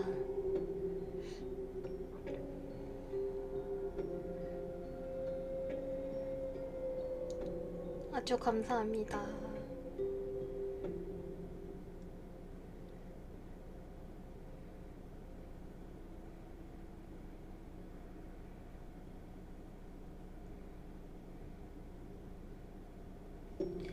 자, 비 오는 날 얘기가 마무리인가? 잠시만요. 40. 오케이, 이게 마무리구만.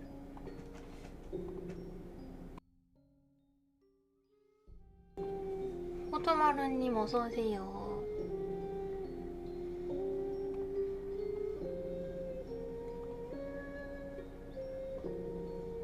이번 이야기는 호러 데이터 비 오는 날입니다. 이슬비가 내리는 날 있었던 일. 버스 정류장에서 줄을 서고 있었다. 정류장 표시판 옆에는 접이식 우산을 쓴 셀러리맨, 숄더백을 맨 화장이 짙은 주부, 캐릭터가 그려진 우산을 쓰고 비옷을 입은 아이, 헤드폰을 끼고 스마트폰 화면을 보고 있는 여고생. 마지막에 우산을 쓴 나. 그 순서로 줄을 서 있었다. 버스가 오고 우산을 쓴 사람은 우산을 접으면서 탄다. 줄이 앞으로 나아가고 내 앞에는 아이와 여고생만 남았다. 나는 옆을 향해서 쓰던 우산을 접고 빗방울을 털어낸 뒤에 앞을 보지도 않고 여고생 뒤를 따라갔다. 그리고 승차구를 돌아보았다. 버스 입구에서 비옷을 입은 아이가 손짓을 하고 있었다. 한 손에는 캐릭터가 그려진 접힌 우산. 그 아이는 머리가 없었다. 상처에서 붉은 액체가 흘러넘쳐 비옷 표면으로 흘러내린다. 나는 그 자리에서 얼어붙었다. 버스는 잠시 나를 기다리다가 곧 떠났다. 아이는 버스 안에서 손을 흔들었다. 그날 이후로 머리 없는 아이를 본 적은 없다. 그 이후 우산을 쓰고 있는 사람을 보면 얼굴을 확인하게 되었다.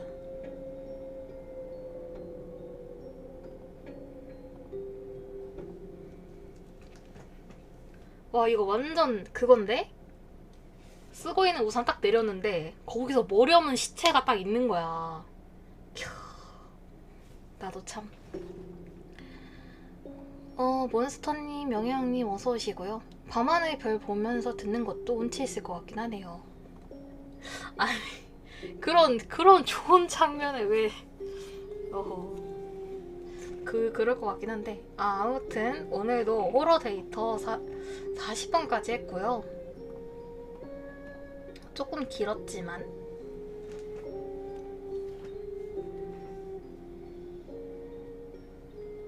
테리벤님 어서오세요.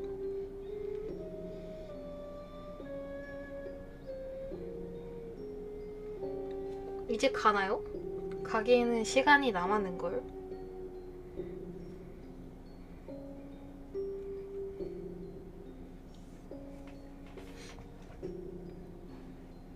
오늘의 후보가 몇 개 있거든요. 왜 너무나 좋은걸. 그래, 오늘은 여기 이거를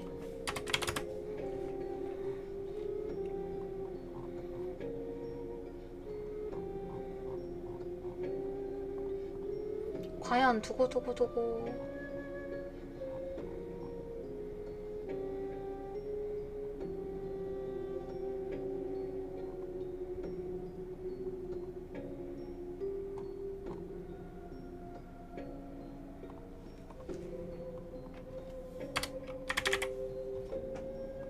제목이 심플해졌어.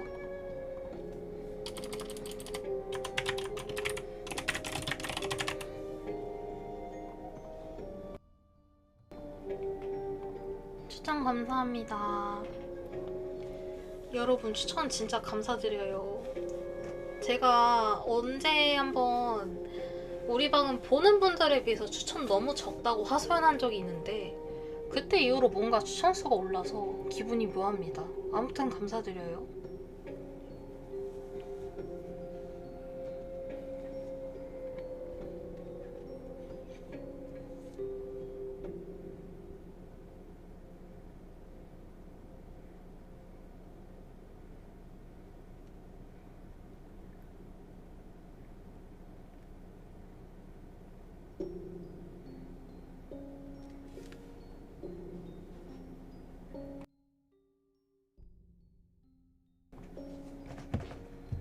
그래서 매미 이야기입니다.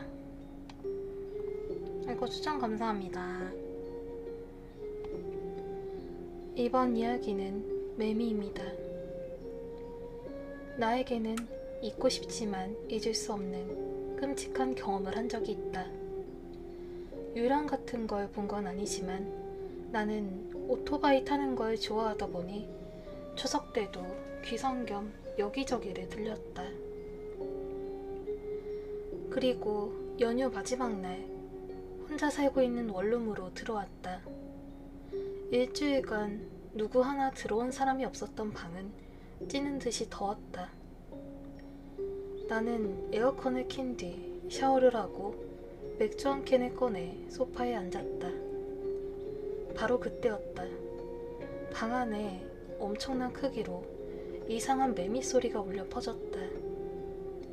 소리가 난 방향을 보니 나는 아무 말도 할 수 없었다. 흰 벽에 매미가 10마리 정도 붙어있는 것이었다. 그리고 그중 한 마리가 인기척을 느껴서인지 갑자기 울기 시작했고 그 울음은 기분이 굉장히 나쁜 소리였다. 무서웠다기보다는 기분이 나빴다. 어디로 들어온 건지, 이 수많은 매미가 집에 들어올 이유가 뭐가 있는지. 그렇게 여러 생각이 들었고 나는 얼른 매미를 치우기 위해 벽에 붙어있는 매미에게 한 걸음 한 걸음 다가갔다. 그리고 나는 온몸에 소름이 돋았다. 그 매미들은 한 마리 한 마리가 벽에 핀으로 꽂혀 있었고 죽은 상태였다. 이미 매미들은 죽어서 바짝 말라 있었다. 소리는 어디서 난 걸까? 라는 생각도 할 겨를 없이 우선 경찰을 불렀고 집에 보니 도난당한 물건은 없었다. 정신나간 사람의 짓이라는 결론이 내려졌고 잠그지 않았던 작은 창문으로 들어온 것 같다는 결론이 내려졌다. 하지만 내 방은 5층이고 게다가 무서운 이유는 하나는 매미는 건조된 상태가 다 달랐고 며칠에 걸쳐 그 범인이 내 방에 눌러앉았으며 어제까지만 해도 내 방에 있었다는 생각에 굉장히 소름 돋았다. 너무나 기분 나빠서 집에 있는 음식들을 모두 버렸다. 매미와 피는 모두 경찰이 가지고 갔고 누군가에게는 그냥 우스갯소리였겠지만 나에게는 공포 실화 같은 일이었다.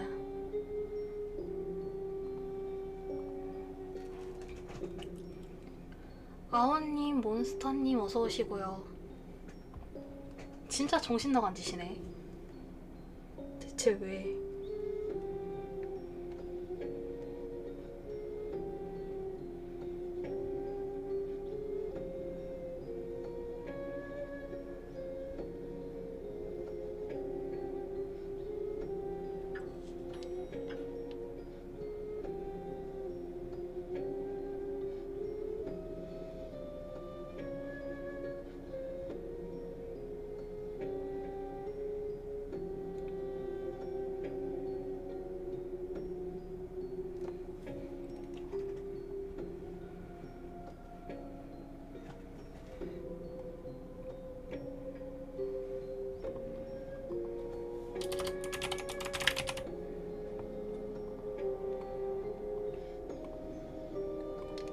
추천 감사합니다.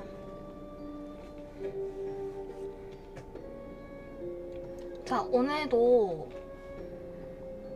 퀵뷰 플러스 7일권 받고 싶으신 분 손 좀 들어주세요. 이제 거의 말일이라서 몇 개 남았지? 선물권. 손들어. 퀵뷰 25장 남았네? 그렇게 받고 싶은 사람은 없었다.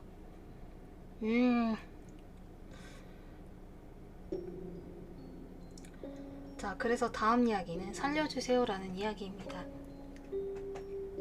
한 번 쓰면 헤어나올 수 없는 퀵뷰. 뭔진 모르겠지만 쪄요. 손. 오케이.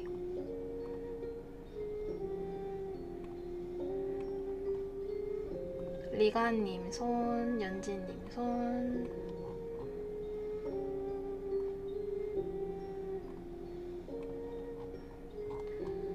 나는 하리 사랑을 받을래. 세상에.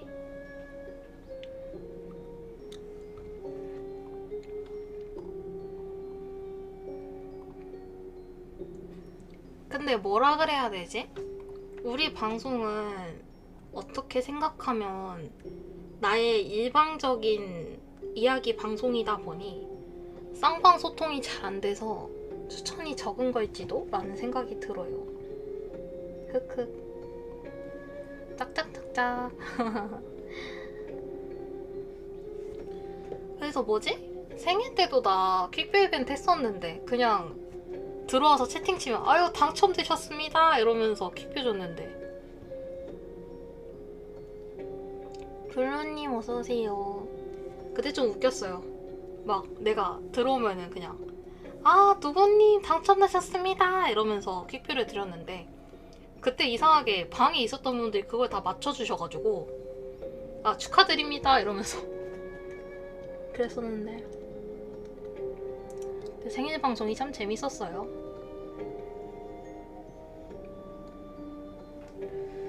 그냥 진짜 공포 라디오 안 하고 생일 축하만 하다가 간 방송이어서 참.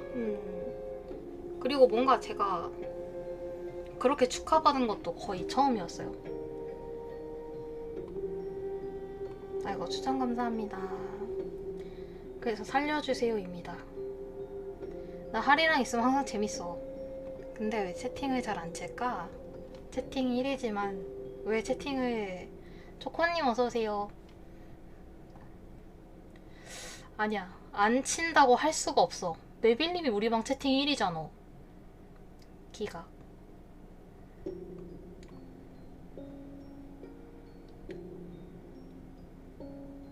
뺏겠어. 더 분발하십시오. 메벨님이 1등이야. 여전해. 분발하세요.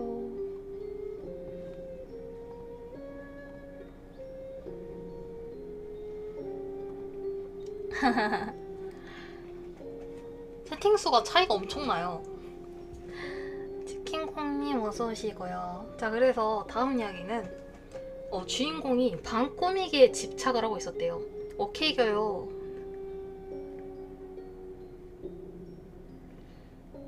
저는 아무도 없어도 채팅치는 또라이예요. 아니 그게 왜 또라이야. 나를 놀아주는 거지. 분식 땡긴다. 그런 얘기 하지 마. 나 오늘 진짜 떡볶이 시키려다가 진짜 참았다. 떡볶이 프랜차이즈 떡볶이. 요새 방 꾸미기가 잘 되어 있더라고요. 막 오늘의 집인가? 그런 데서도 방 꾸미는 물품들 많이 팔고 녹방에서도 혼자 채팅 쳐. 녹방에서 혼자 채팅 친다고? 그러면 좀 미안한데? 떡볶이는 학교 앞 분식 떡볶이가 아니 우리 집 근처에 학교가 3개나 있어요. 고등학교 4개구나. 고등학교 2개, 중학교 하나, 초등학교 하나 이렇게 있는데 학교 앞 분식집이 없어요. 왜 없는 걸까? 정말 미스테리야.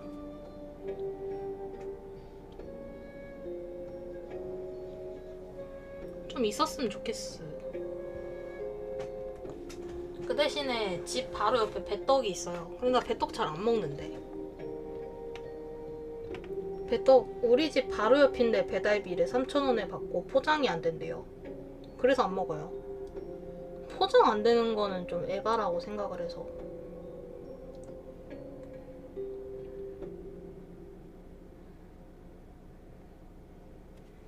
포장은 안 되지만 굳이 먹을 거면은 배달을 시켜야 되고 배달비가 3,000원. 그러면 안 먹지.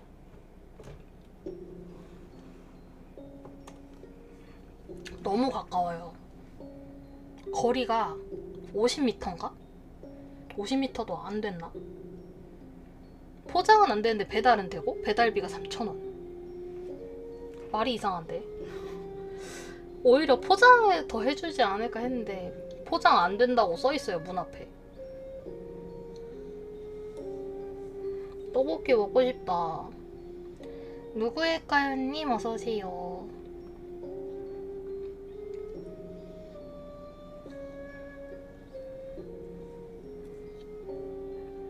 나도 떡볶이 좋아하는데. 은근 남자분들도 떡볶이 좋아하시는구나. 근데 떡볶이는 평소에 안 먹다가 여자친구 생기면 많이 먹게 된대요. 떡볶이, 닭발 이런 거. 쟁이님 어서오세요.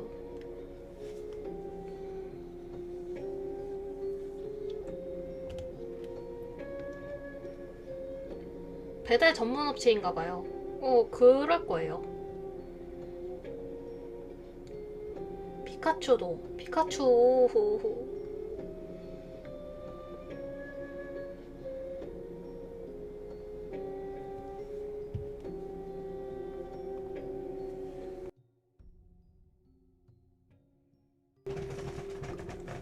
피카츄. 맛있겠다. 근데 피카츄 요새 파는 데는 잘 못 봤어요. 요새 분식집에선 소떡소떡 팔던데? 집 근처에 시장이 있어가지고 시장이 분식집이 몇 군데가 있는데 피카츄는 없더라고요. 자, 그래서 오늘의 마지막 이야기일 것 같아요. 살려주세요 이거. 오 맞아요. 소떡소떡이랑 무슨 어묵 고로케? 이거 파는데 그거는 좀 기억이 안 좋아요. 맛은 있는데 내가 그거 먹고 토한 적이 있어가지고 체해가지고 기억이 안 좋아. 그 이후로 못 먹어요. 저는 뭐 먹고 토하면은 그 음식을 잘 못 먹게 돼가지고 그런 일이 자주 있진 않은데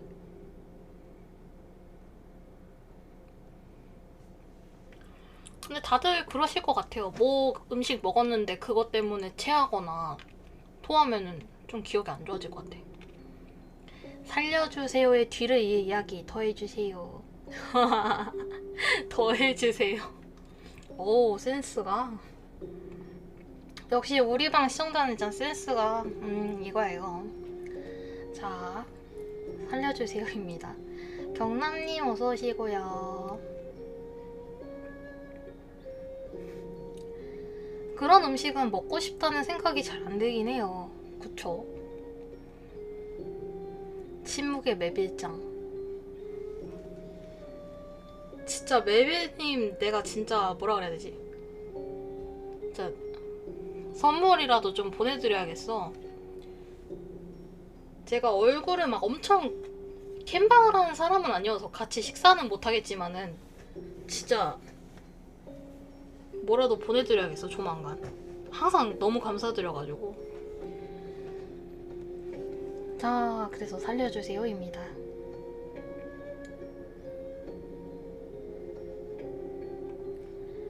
이번 이야기는 살려주세요입니다. 제가 대학교 1학년 때쯤 이야기입니다. 자취를 시작한 지 얼마 안 되었을 때라서 여기저기 방 꾸미기에 집착하고 있었죠.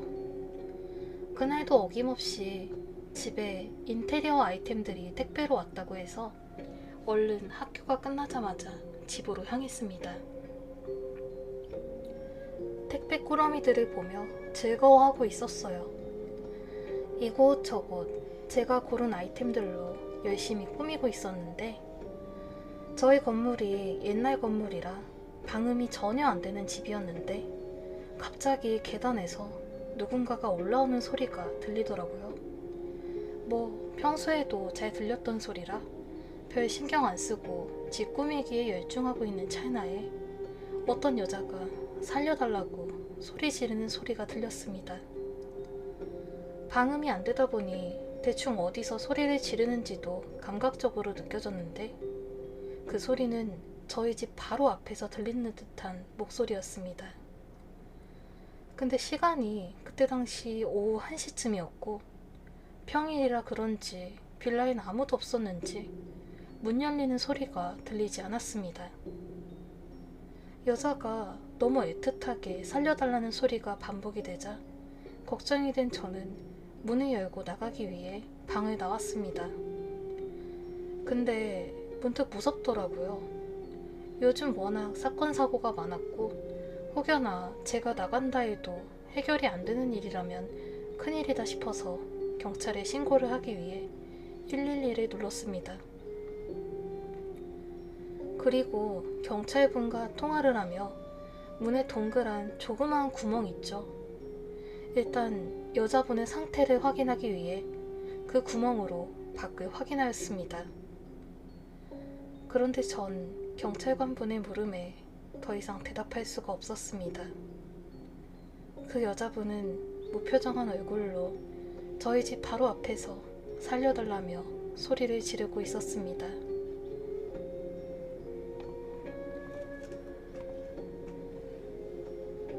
컨터님, 소토무서님 어서오세요.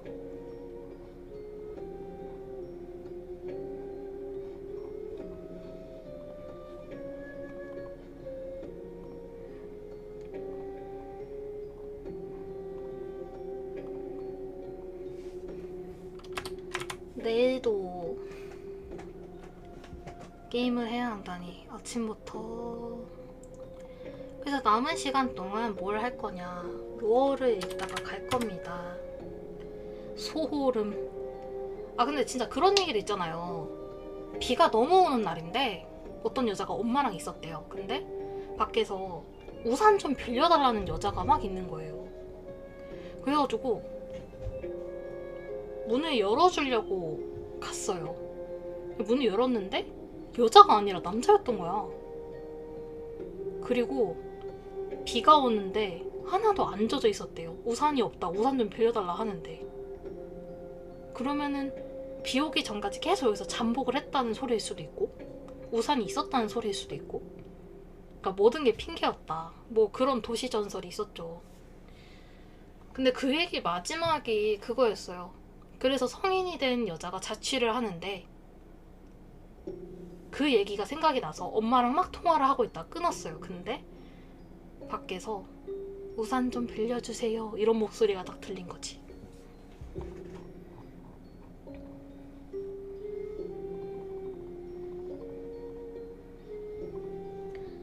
그런 얘기 있잖아요. 뭐야.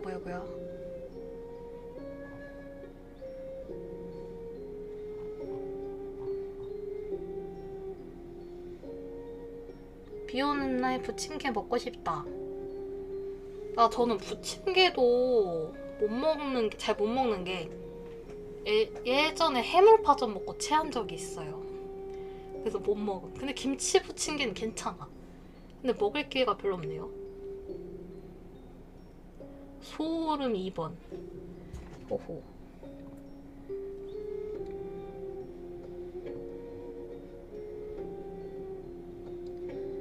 이거 진짜 신기하다. 이게 뭔 얘기냐면, 어느 날 유명 커뮤니티에 로어 모음글을 올리던 네티즌이 나타났는데, 그가 이야기한 로어는 아무도 이전에 들어본 적이 없는 기상천외한 것이었다. 다들 그의 이야기를 경청했지만 스스로 자신의 신변에 이상한 일이 일어난다고 하던 그는 어느 날 갑자기 사라져버렸다. 네티즌들의 신고로 경찰이 그가 주로 핸드폰으로 스레드를 올린다는 걸 알아채고 핸드폰 위치 추적을 한 결과 도쿄의 시부야구 이노카즈라 거리 부근에서 최종적으로 스레드를 올린 걸 알아내고 찾아갔으나 그곳은 평범한 도로 한가운데 어느 맨홀 뚜껑 바로 위에 위치했다. 엄청 잘 체하시네. 어렸을 때는 좀 그랬어요. 요새는 잘 안 그래요.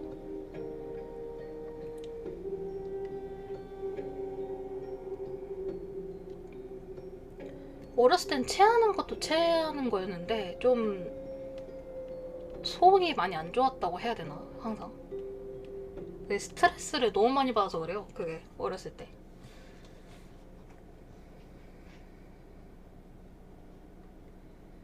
그리고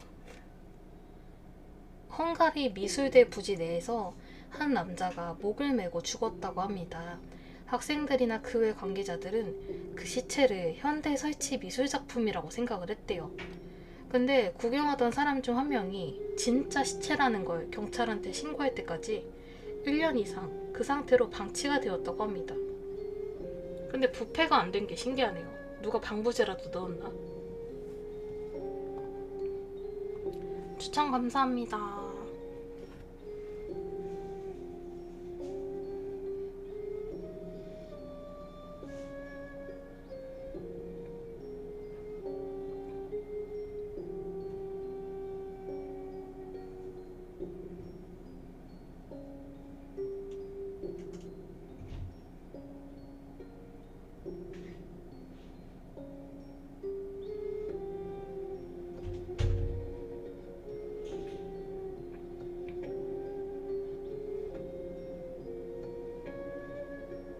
훈이님 어서오세요.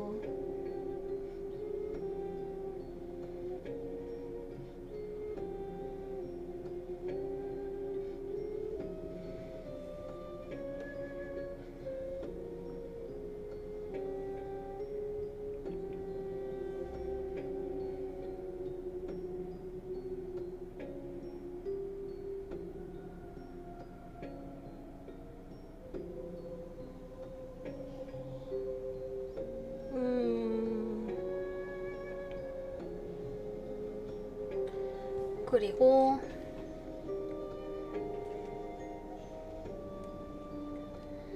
중국의 어느 백화점에서 아이와 엄마가 있었는데 엄마는 아이 손을 잡고 북적이는 사람들 속을 지나가고 있었다. 엄마는 아이의 손 감촉만을 느끼며 아이를 데려가고 있었다. 목적지인 의류코너에 도착해 아이에게 시선을 향하니 아이는 없고 아이의 손만 엄마의 손에 잡혀있을 뿐이었다.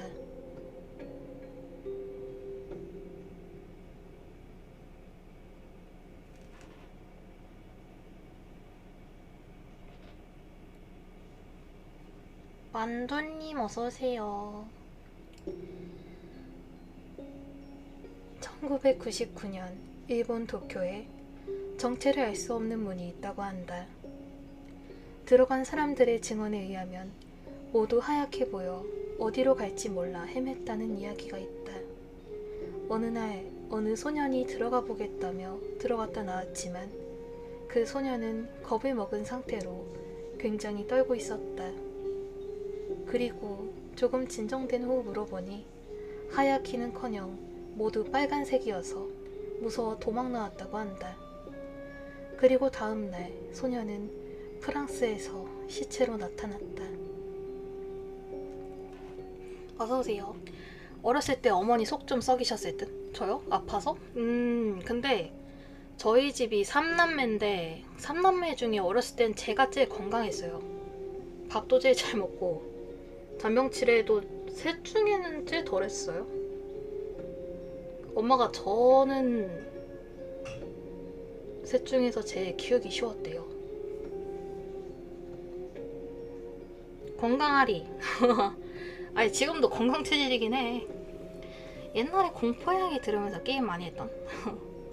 아무튼 여러분 오늘도 이렇게 방송 마무리하고요. 튼튼하리. 아 근데 사람이 건강해야지. 근데 중학생 때까지만 해도 좀 많이 좀 속이 맨날 안 좋고 아프긴 했어요. 그건 진짜 스트레스긴 했어. 스트레스 때문에 덜덜. 마로님 어서오세요. 그리고 지금은 잘가 하리 시간이네. 오늘도 고생 많으셨고요. 좋은 밤 되시고 저는 가보겠습니다. 추천 감사드리고 나는 간다리. 안녕.